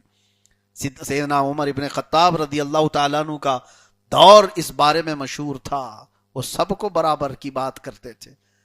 آپ کو کسی نے مشورہ دیا تھا آپ کے آخری وقت میں کہ آپ کے انتقال کے بعد آپ اپنے بیٹے کو اپنا خلیفہ بنا دیجئے، آپ کا رعب ایسا ہے، آپ کا دبدبہ ایسا ہے، اور تو اور میرے عزیزوں بڑے بڑے حکومتیں تقریباً 36 لاکھ اسکوائر کلومیٹر کو آپ نے فتح کر لیا تھا مدینے سے نکل کر کے۔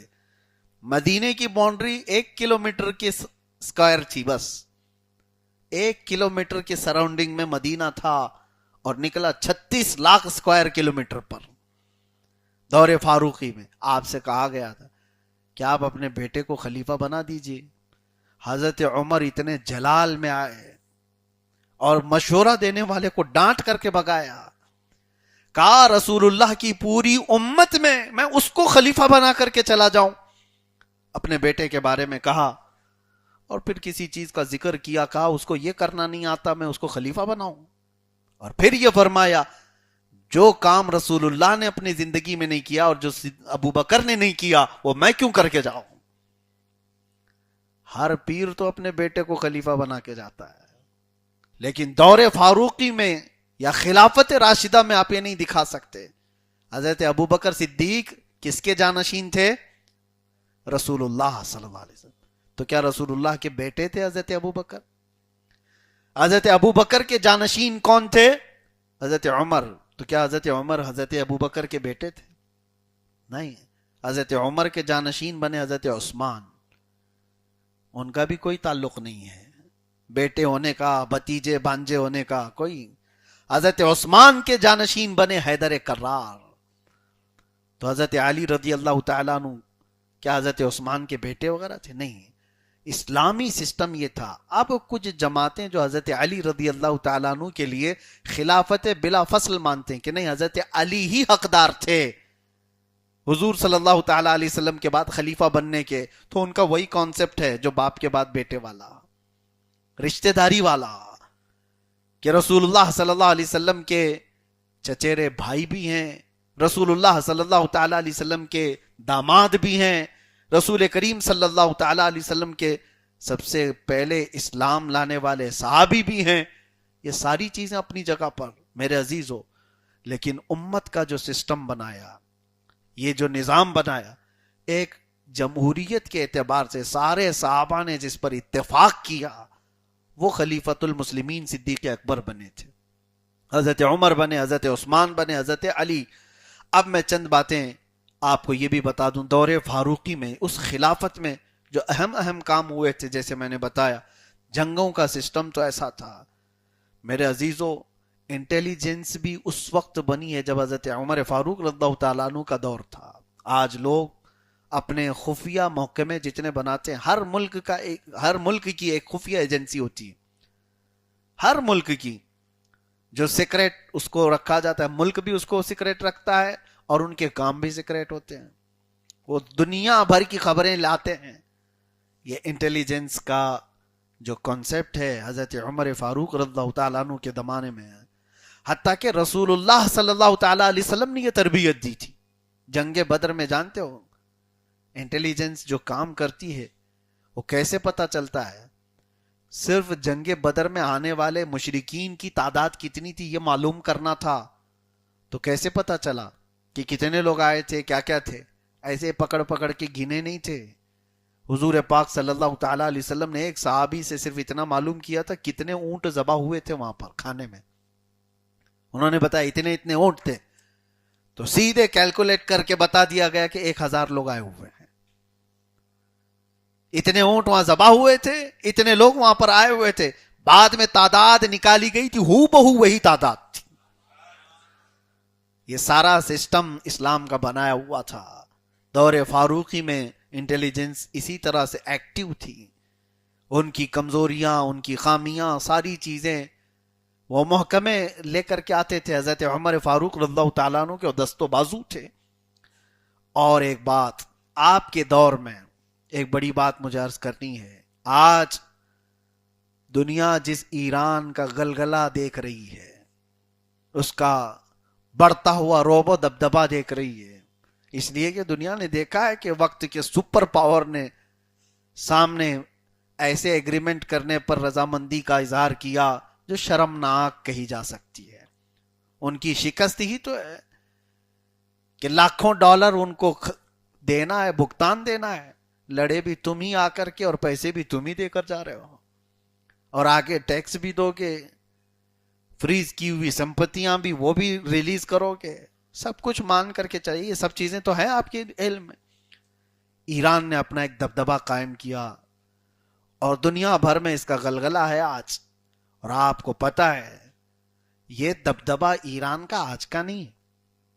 ایران ایک سویلائزیشن جس کو کہتے ہیں، ایک ایسا ملک ہے جو آج کل میں بنا ہوا، یا اس کی تاریخ ایسی نہیں ہے کہ 50 سال پہلے 100 سال پہلے کسی نے اس کو کالونی کے طور پر ایک حکومت نے بنا دیا۔ 6000 سال پہلے پرانی تاریخ ہے ایران کی۔ مجوسیوں کا دور رہا، اور اس کے بعد بڑے بڑے بادشاہ وہاں پر حکومت کیے ان کے اپنے، اور کسرا جس کو کہتے ہیں، کسرا وہ ایران کے بادشاہ کو کہا جاتا تھا۔ اور ایران اتنا نہیں تھا جو آج نقشے میں ہے، اس میں اور بھی کنٹریز آتی تھی، اور بھی ملک اس کے اندر آتے تھے۔ تو ایران کے اس دبدبے اور غلغلے کے بارے میں آج جو محسوس کر رہے ہیں آپ، وہ اپنے دور میں بھی سپر پاور تھا، اس وقت بھی ایک بہت بڑا پاور تھا، اور اس سپر پاور کو اگر کسی نے گھٹنے ٹیکنے پر مجبور کیا تھا تو وہ عمر ابن خطاب تھے۔ اور حضرت عمر فاروق رضی اللہ تعالیٰ عنہ کے زمانے میں اسلام ایران میں آیا۔ یہ عجیب بات ہے کہ ایرانی اسی نام سے چڑھتے ہیں، حضرت عمر کے نام سے چڑھتے ہیں۔ ان کو پتہ نہیں ہے کہ ان کے پاس جو آج اسلام ہے وہ دین ہے حضرت فاروق اعظم کا۔ حضرت فاروق اعظم رضی اللہ تعالیٰ عنہ، ان کے دور میں ایران فتح ہوا اور اسلامی حکومت قائم ہوئی، اور یہ خالد بن ولید رضی اللہ تعالیٰ عنہ کے لشکر نے فتح کیا تھا یہ سارے علاقے۔ لیکن ایک بات یہ بھی ہے کہ جو علاقے دور فاروقی میں خالد بن ولید نے فتح کیے تھے، وہ تاریخ ایسی ہے 1400 سال میں آج تک وہ علاقے کبھی دوسروں کے پاس گئے ہی نہیں، کبھی کوئی اور ان پر حاکم نہیں بنا، اور انشاءاللہ قیامت تک نہیں بنے گا۔ سیدنا خالد بن ولید رضی اللہ تعالیٰ عنہ کی ایک خصوصیت ہے، سیف اللہ المسلول ہے۔ جن علاقوں کو خالد بن ولید نے فتح کیا ہے، تاریخ میں یہ بات شاہد ہے کہ آج تک ان علاقوں پر کبھی کوئی دوسرا حاکم نہیں بن سکا، اسلام کے اندر میں ہی وہ علاقے رہے۔ اب جو بات کہنی ہے وہ یہ ہے، فاروق اعظم رضی اللہ تعالیٰ عنہ کا احسان ہے ایران پر، ایران کے مسلمانوں پر، ان تک اسلام آنے پر، ان کے اندر اسلام کی آج جو بقا ہے۔ ماننا چاہیے حضرت فاروق اعظم رضی اللہ تعالیٰ عنہ کو۔ بہرحال پھر آخری دور وہ تھا کہ ایک بہت بڑی چیز بتائی جاتی ہے کہ حضرت خالد بن ولید رضی اللہ تعالیٰ عنہ کو اچانک حضرت عمر فاروق نے معزول کر دیا تھا، کہا کہ سپہ سالار اب جنگ میں آپ نہیں ہوں گے۔ ایک جنگ تو ایسی تھی جس میں حالات اتنے سخت تھے کہ وہ شکست سے دوچار ہو سکتی تھی۔ وہاں خالد بن ولید کی ضرورت بہت زیادہ تھی، صحابہ سب سوچ رہے تھے خالد بن ولید ہوتے تو ہو جاتا، لیکن حضرت خالد بن ولید اس جنگ میں سپاہی کے طور پر شریک بھی ہوئے، اور جو سپہ سالار تھے پیچھے سے ان کی مدد بھی کیا، ان کو حربے بھی بتائے، ان کو منصوبے بھی دیے، لیکن وہ جنگ فتح ہوئی جس طرح بھی۔ لیکن وہ جو سپہ سالار بنے تھے وہ مانتے تھے کہ اس میں خالد بن ولید کا ہاتھ ہے میرے اس فتح میں، لیکن حضرت عمر فاروق نے حضرت خالد بن ولید کو معزول کر دیا تھا۔ اس بات کو کچھ لوگ اس طرح پھیلاتے ہیں کہ حضرت خالد بن ولید کا شہرہ زیادہ ہو رہا تھا، ہر جنگ فتح کرتے تھے، اس لیے عمر ابن خطاب کو یہ ڈر لگنے لگا کہ اگلا خلیفہ خالد بن ولید نہ ہو جائے، ان کی خلافت ختم نہ ہو جائے، اس لیے وہ ڈر کے مارے ان کو پہلے ہی معزول کر دیے۔ میرے عزیزو، جن کی جیسی سوچ، یہ آدمی جو کھاتا ہے وہی الٹی کرتا ہے۔ ان کو یہی ڈر رہتا ہے نا آج کہ ہمارے بنائے ہوئے ہیں پارٹی توڑ کے چلے نہ جائیں، پارٹی میں ابھی اس کا تھوڑا سا زیادہ چل رہا ہے تو اس کو جلدی سے نیچے کرو. وہ آج ہماری حکومتیں کر رہی ہیں، کسی کو بڑھنے نہیں دیا جائے. ارے ان پڑھ گوار کو سی ایم بنا کر کے بیٹھا ہو. زیادہ یہ اگر لوگ پریہ ہو جائے گا، اس کو زیادہ چاہنے لگ جائیں گے تو نہیں، پھر پی ایم کا کیا ہوگا؟ اور پی ایم کے ساتھ ساتھ جو لکڑ بگا چلتا ہے اس کا کیا ہوگا؟ وہ بھی تو اپنا نمبر لگایا ہوا ہے. یہ ساری باتیں اس لیے سوچ میں آتی ہیں کہ ہر دور ہر حکومت یہ چاہتی ہے آج کہ کوئی دوسرا مشہور نہ ہو جائے. یہ دور فاروقی میں نہیں تھا. عمر ابن خطاب رضی اللہ تعالیٰ عنہ کو اس بات کا ڈر ہی نہیں تھا.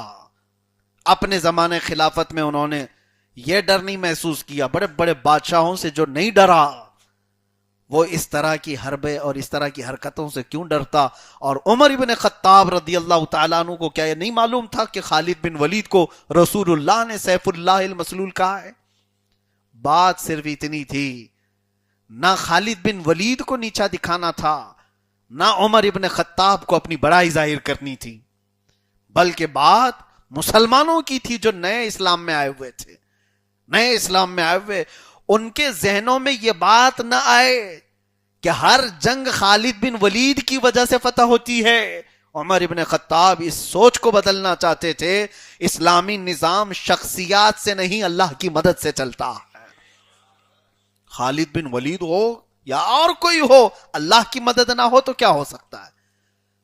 تو حضرت عمر ابن خطاب رضی اللہ تعالیٰ عنہ نے یہ تصور دیا کہ جنگیں ہوں کہ نظام ہو وہ اللہ کے توکل پر چلے گا، اللہ کے بھروسے پر چلے گا، کسی ایک شخصیت کے ڈیپینڈنٹ ہونے پر نہیں، اس پر ڈیپینڈ ہونے پر نہیں.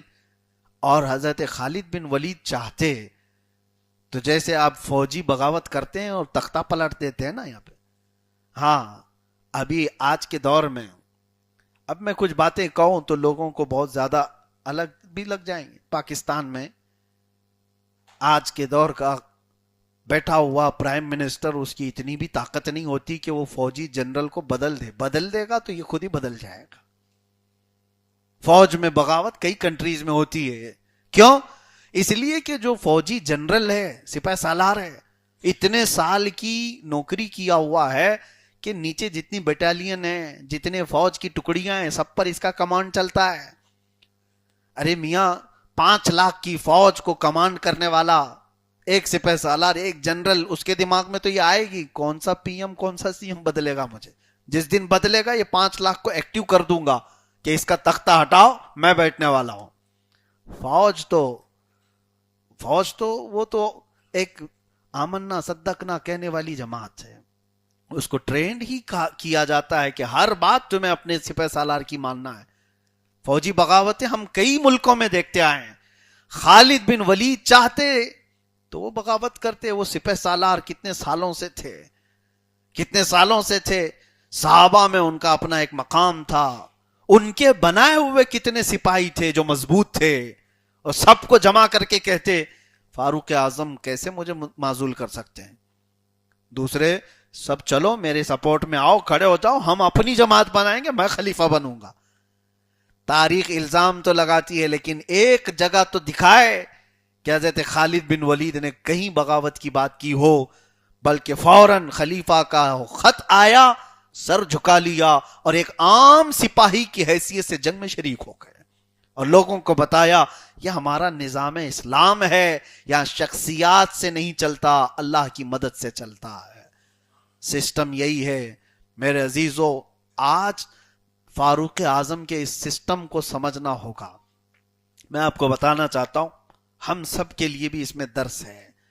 ہو سکتا ہے کبھی آپ کسی اچھے عہدے پر ہوں، ہمارے ہاں کسی اچھے منصب پر ہوں، اور اچانک آپ کو معزول کر کے چھوٹا کر دیا گیا ہو، تو آپ کا نفس تو گوارا نہیں کرتا کہ مجھے اس سے نیچے کر دیا گیا ہے.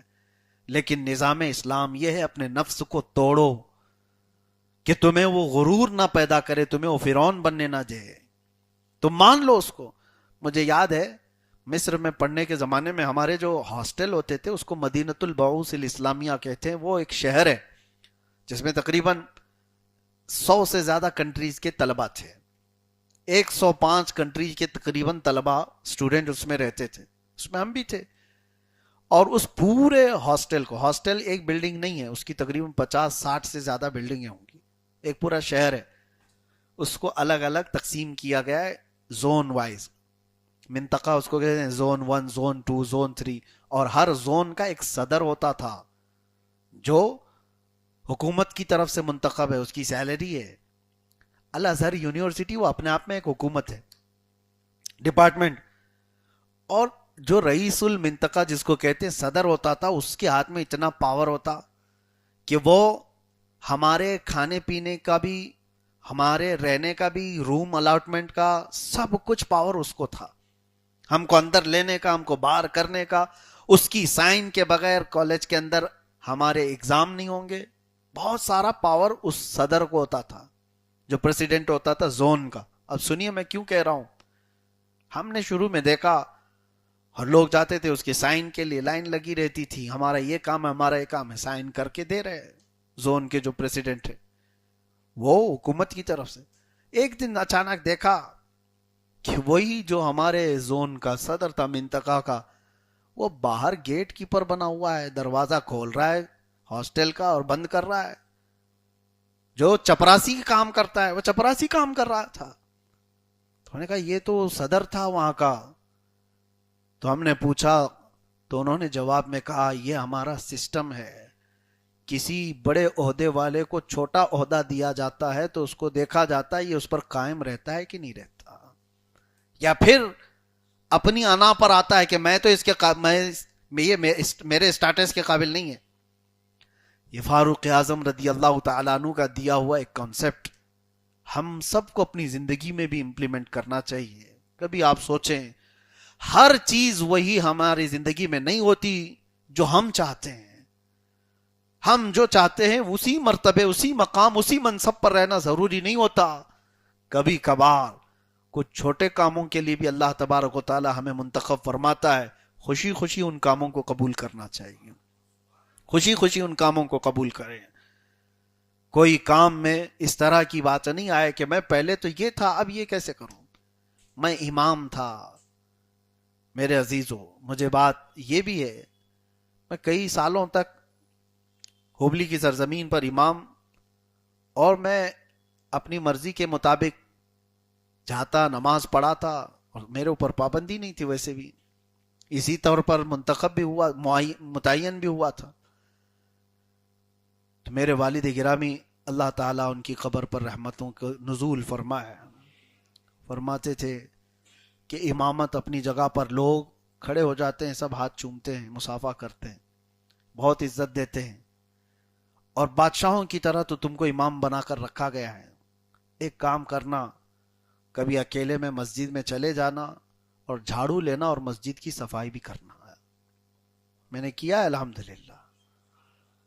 اس کی وجہ میں دکھاوے کے لیے یا کسی کو یہ امپریس کرنے کے لیے نہیں کہہ رہا ہوں، صرف اس لیے کہ ایک بڑے مقام پر، ایک بڑے مسلح پر آدمی کھڑا ہوتا ہے تو اسے یہ غرور نہ آئے کہ کچرا اٹھانا اب میرا کام نہیں، مسجد کی صفائی بھی کر لو تاکہ تمہارا نفس مردہ ہو جائے، تمہارے نفس کا غرور ٹوٹ جائے۔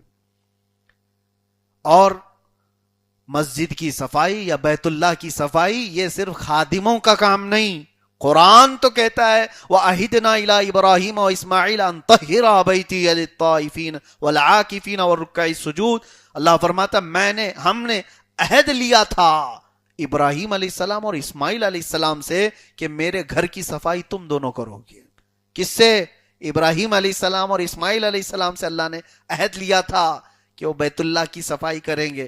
مسجد کی، بیت اللہ کی صفائی کا نظام انبیاء کا کام تھا، نبیوں کا کام تھا۔ تم تو آتے ہوئے یہ سوچتے ہو کہ یہ کچرا میں کیوں اٹھاؤں، خادم کہاں چلا گیا ہے، وہ سیلری کائے کی لیتا ہے؟ اس کو منتخب کیا گیا ہے اس لیے کہ سارے لوگ ہر وقت نہیں دے دیتے، لیکن آپ اپنے نفس کو مارو اور اس چیز پر بھی اپنے آپ کو تسلیم کرو۔ بہرحال دور فاروقی اور دور عثمان ابن عفان رضی اللہ تعالیٰ عنہ کی چند جھلکیاں اگر میں آپ کو بتاؤں، حضرت عثمان ابن عفان کے زمانے میں اتنی تیزی سے اسلام پھیلتا چلا گیا، اتنی تیزی سے، آپ کو بتائیں آذربائیجان، آرمینیا اور رشیا کے کئی علاقے اسلام میں آ چکے تھے. قبرص، سائپرس جس کو کہا جاتا ہے، اور اس کے علاوہ آج کے یہ شینجن کنٹریز جو ہوتی ہیں اس میں کئی کنٹریاں ایسی ہیں جو حضرت عثمان ابن عفان رضی اللہ تعالیٰ عنہ کے زمانے میں اسلام میں آ چکی تھی.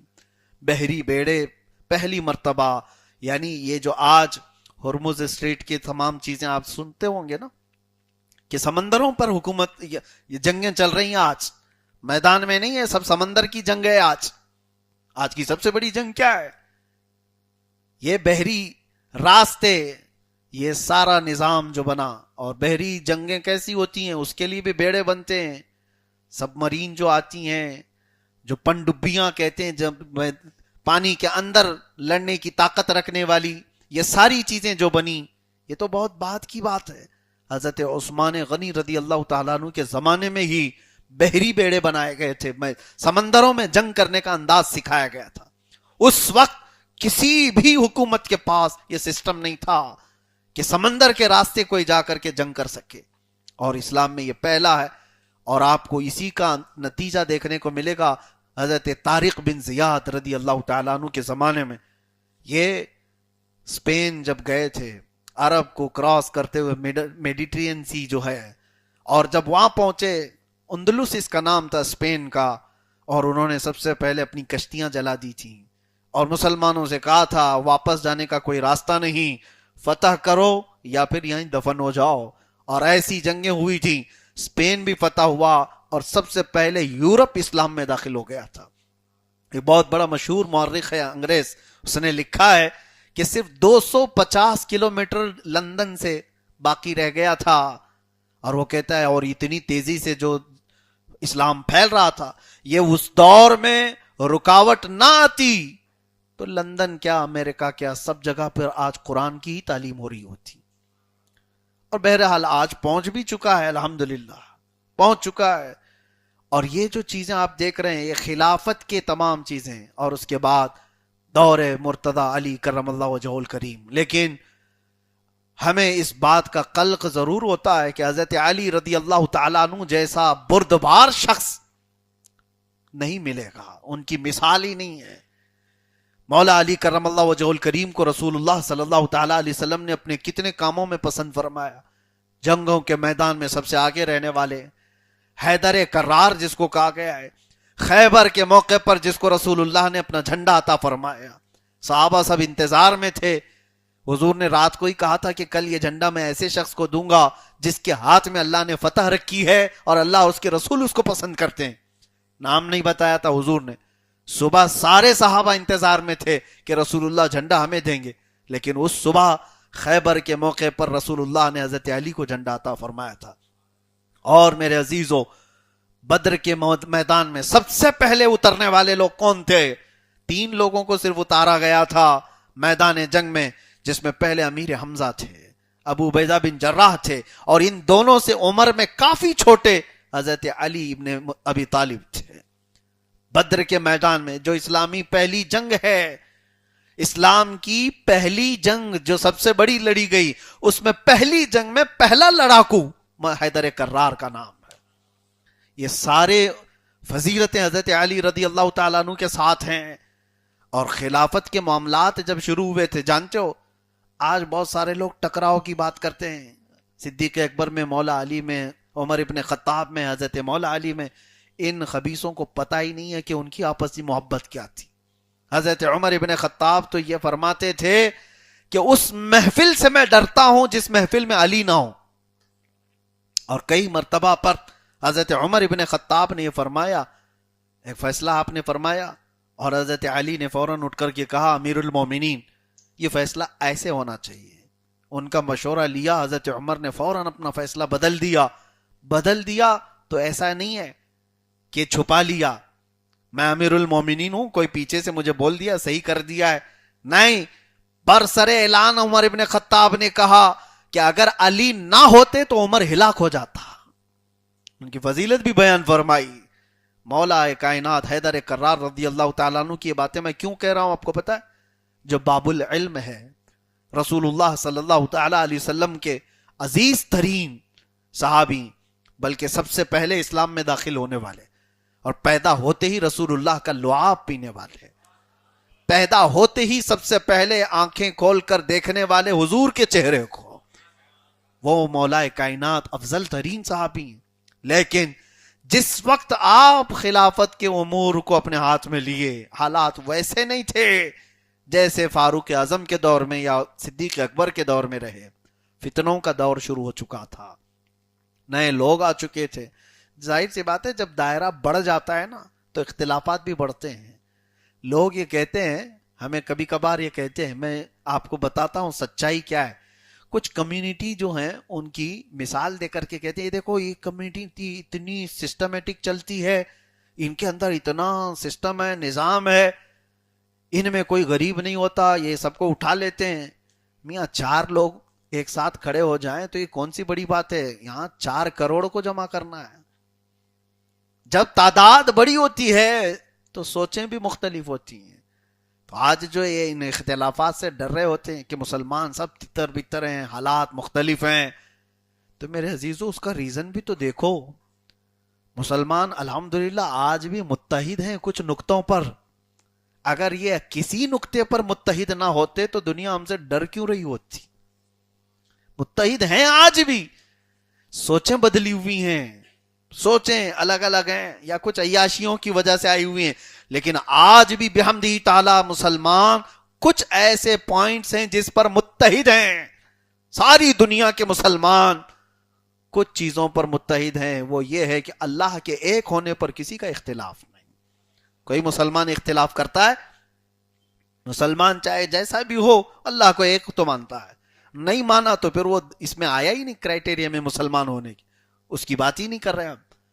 رسول کریم صلی اللہ تعالی علیہ وسلم کے متعلق کچھ پوائنٹس ایسے ہیں جس پہ سب کا اتحاد ہے، متفق ہے۔ قرآن کے 30 پارے ہونے پر سب کا اتحاد ہے۔ یہ کچھ پوائنٹس تو ہیں، دنیا میں اتنے بھی نہیں بچے ابھی دوسرے جو کچھ جمع کر کے دکھائیں کہ بغیر اختلاف کے کچھ پوائنٹس کو مانتے ہوں۔ ارے خدا پر اتفاق نہیں ہے کئی لوگوں کا، سب کے الگ الگ ہیں۔ ہوا کا الگ ہے، آگ کا الگ ہے، پانی کا الگ ہے، آتما کا الگ ہے، جسم کا الگ ہے۔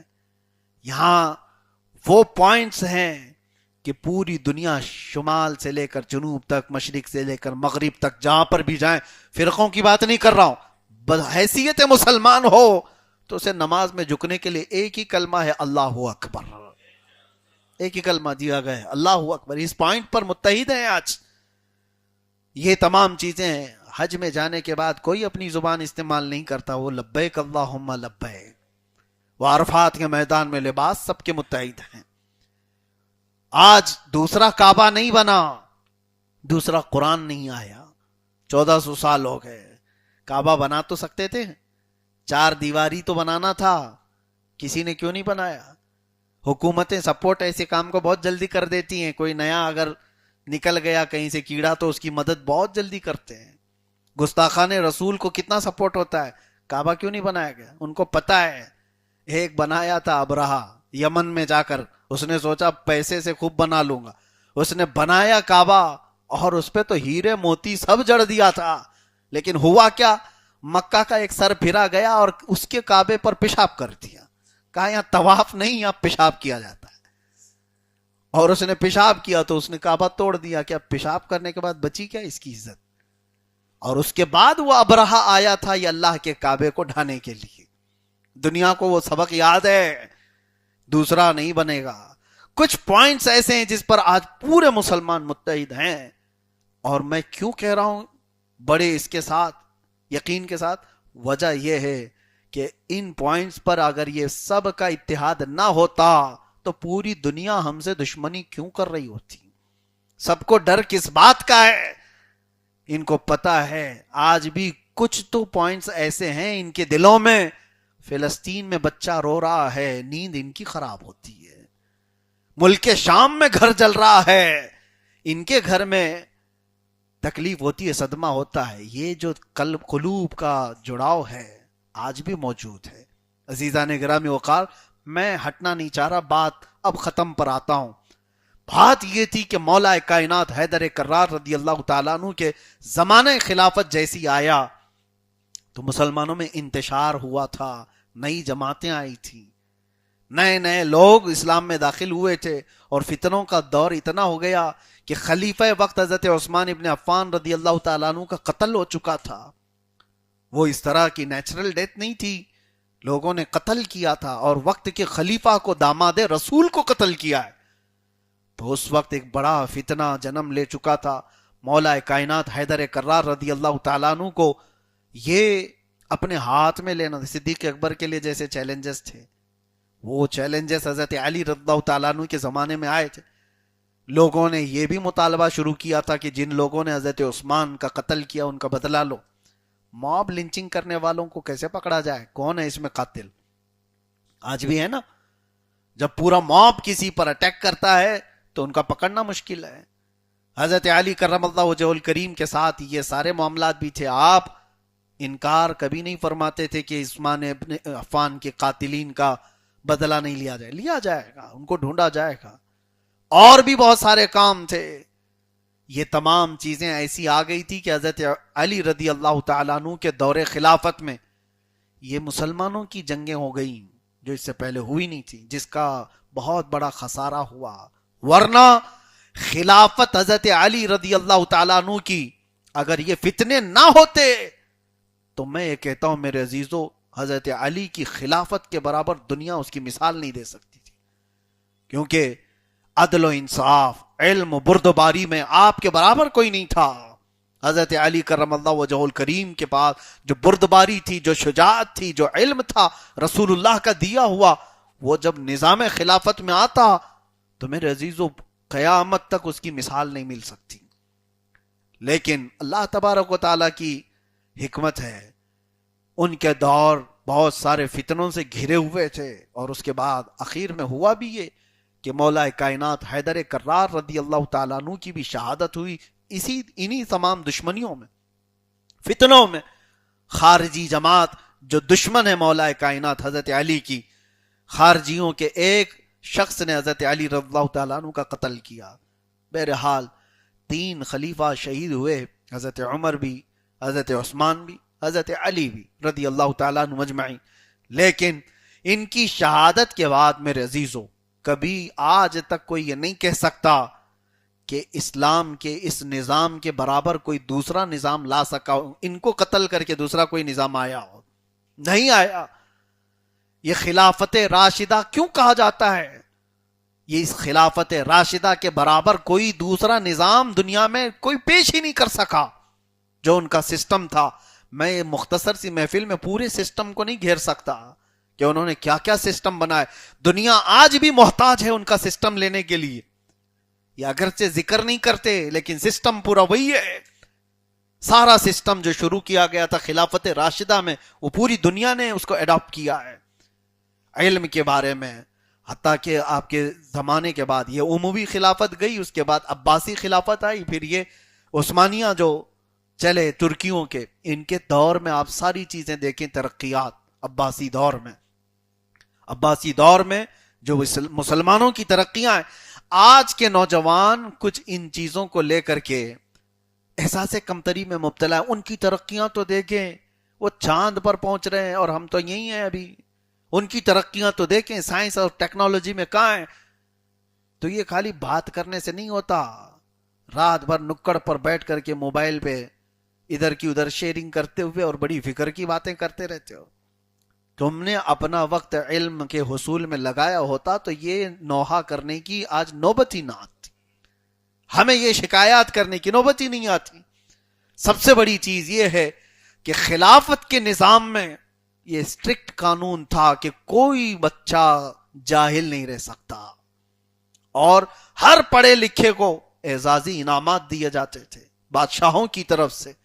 دنیا بھر کے انجینئرز اپنے کام میں محتاج ہیں مسلم انجینئرز کے، یہ میں یقین کے ساتھ کہتا ہوں۔ میرے عزیزو کئی ایسی فیلڈ ہیں جس میں خلافت کے زمانے میں، خلافت کے دور میں اس دنیا نے ترقی کی۔ میں نہیں کہتا صرف مسلمانوں نے، پوری دنیا نے ترقی کی ہے۔ اٹلی، ڈنمارک، ناروے، ان کنٹریز کے بادشاہ اپنے بچوں کو مسلم علماء کے پاس پڑھنے کے لیے بھیجتے تھے، اور جب پڑھ کر کے آتے تھے تو لوگ ان کو دیکھنے کے لیے بھیڑ لگاتے تھے کہ مسلم علماء سے پڑھ کر کے آئے ہوئے ہیں. عباس فرناس پہلے وہ شخص ہیں جنہوں نے پیراشوٹ بنایا تھا. ان کے کانسیپٹ کو لے کر کے ایروپلین بنائی گئی. مسلم علماء میں کتنے ایسے میں آپ کو سائنسدان گناؤں. میڈیکل لائن میں حضرت ابو بکر رازی بچوں کے امراض کا سب سے پہلا ڈاکٹر ہے. ابو بکر رازی.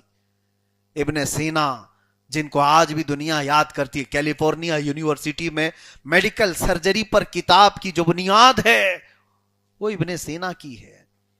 میرے عزیزو, دنیا کو میڈیکل لائن دیا ہے مسلم علماء نے. یہ خلافت کے دور میں ہوئے معاملات میں آپ کو بتا رہا ہوں. خلافت سے جو آج یہ لوگوں کو ڈر ہے کہ یہ کیا لانا چاہ رہے ہیں, کیا لانا چاہ رہے ہیں. ترقیات تو دیکھو خلافت کے دور میں کتنی ہوئی تھی.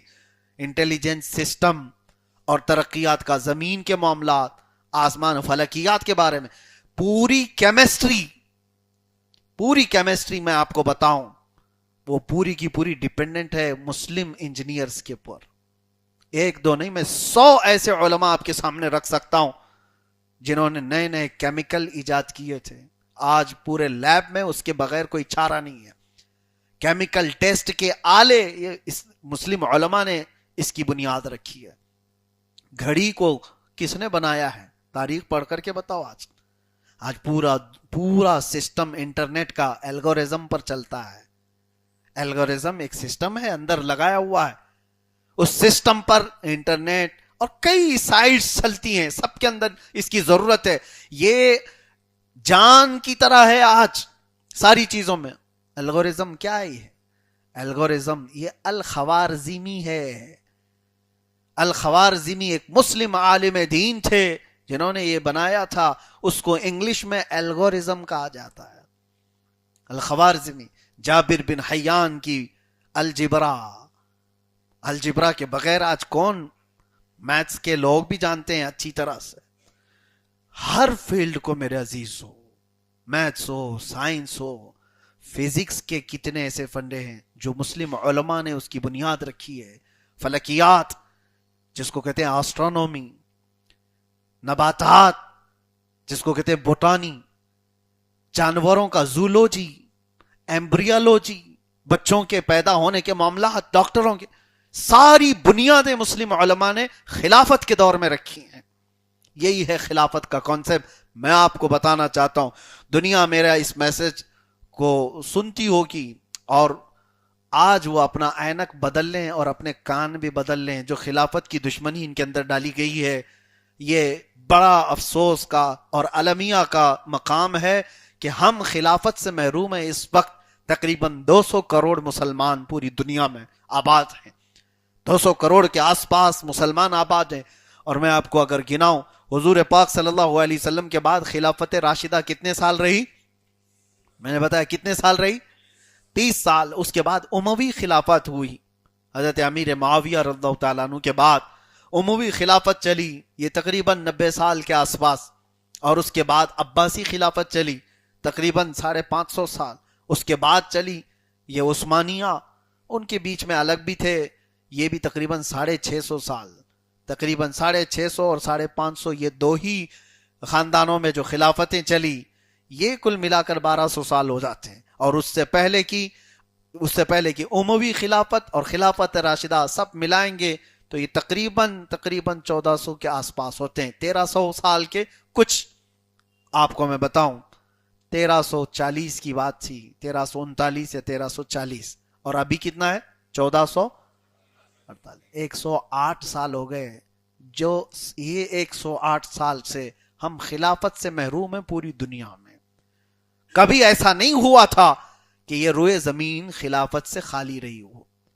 وجہ یہ ہے کہ جب خلافت عثمانیہ کو ختم کیا گیا تھا, آپ کو پتا ہے جو ایگریمنٹ بنے تھے, ایک دور تو میں پڑھ رہا تھا, میری اسٹڈی میں حیرت ہوتی. آج یہ جو ابھی ساری چیزیں دیکھنے کو ملے, امریکہ گھٹنے ٹیک دیا, کتنے لاکھ کروڑ ان کو دینے پر 28 لاکھ کروڑ کے قریب ایران کو دے دیے جائیں گے. ان کی اکنومی کہاں سے کہاں چلی جائے گی.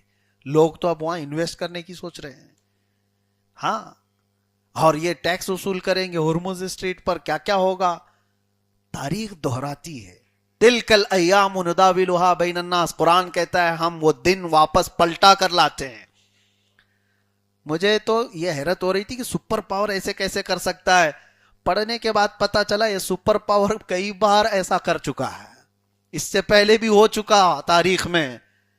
سلطان عبد الحمید ثانی کے زمانے میں، آپ کو میں بتاؤں، ان کے زمانے میں بھی یہ چیز ہوئی. اور اس سے پہلے 1795 یعنی 1795 یہ وہ دور تھا جب پہلی مرتبہ امریکہ سلطنت عثمانیہ کے خلاف بحری بیڑا بھیجا تھا. بحری بیڑا یہی مرین سمندر کے بیڑا بھیجا، اور اسے پتہ ہی نہیں تھا کس سے مقابلہ کر رہا ہے. اس وقت سلطنت عثمانیہ 3 بر اعظموں پر تھی. بر اعظم کس کو کہتے ہیں؟ انٹر کانٹیننٹل، ایک ایشیا، ایک یورپ اور ایک افریقہ. تقریباً 3 انٹر کانٹیننٹل پر ان کی حکومت تھی سلطنت عثمانیہ کی، اور امریکہ بھیڑنے کے لیے آ گیا تھا.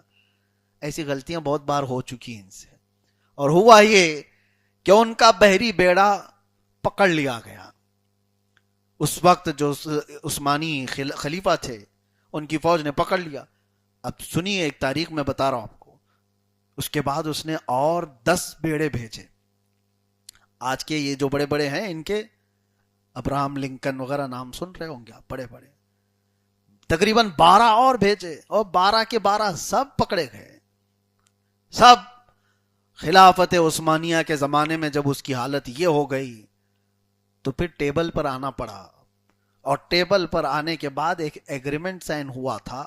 پڑھنے کے بعد حیرت ہوتی ہے، اس وقت بھی ترکی کے خلیفہ وقت نے ان سے اس طور پر ڈیمانڈ کیا تھا کہ $46 لاکھ تم پے کرو گے، اس کے بعد یہ بیڑے چھوڑے جائیں گے. اور اس کے بعد کون کون سے راستے تمہارے ہوں گے جہاں تم گھومو گے یہ بھی طے ہم کریں گے. تیسری شرط یہ بھی تھی کہ ہمارا ایک بحری بیڑا نگرانی کے لیے گھومے گا، اس کا خرچہ تم ہی دو گے.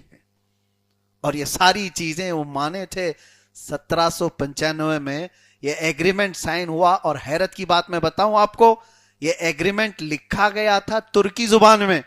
اور پورے امریکہ کی تاریخ میں یہ پہلی مرتبہ کوئی ایگریمنٹ سائن ہوا تھا جو کسی دوسرے ملک کی زبان میں ہوا. دنیا طاقت کی زبان جانتی ہے. خلافت کے اس دور میں میرے عزیزوں، خلافت کے یہ امور تھے. آخری دور تھا یہ سلطنت عثمانیہ کا، گرنے پر آ گئی تھی. جب کمزور ہو گئی تھی تب سلطان عبد الحمید ثانی کا دور تھا. عبد الحمید ثانی کے زمانے میں ہوا یہ تھا کہ فرانس اور انگلینڈ دونوں مل کر کے حضور پاک صلی اللہ تعالی علیہ وسلم کی گستاخی پر مشتمل ایک ڈرامہ، ایک فلم بنا رہے تھے. اور یہ خبر پہنچی جب استنبول میں، اور اس کے بعد یہ مسلمانوں کے درمیان ایک بہت بڑا احساس پیدا ہوا. تو کیا خلیفہ عبد الحمید ثانی خاموش بیٹھتے؟ خلیفہ کا جو کردار تھا وہ کیا کیا انہوں نے. فرانس کے ایمبیسڈر کو بلایا، گھنٹوں انتظار کرنے کے بعد اندر سے آئے فوجی لباس پہن کر. وقت کا بادشاہ فوجی لباس جب پہنتا ہے تو یہ علامت ہوتی ہے، سائن ہوتی ہے کہ ہم حالت جنگ میں ہیں. جنگی لباس، فوجی لباس پہن کر کے باہر آئے، اور اس سفیر سے بات بھی نہیں کیا.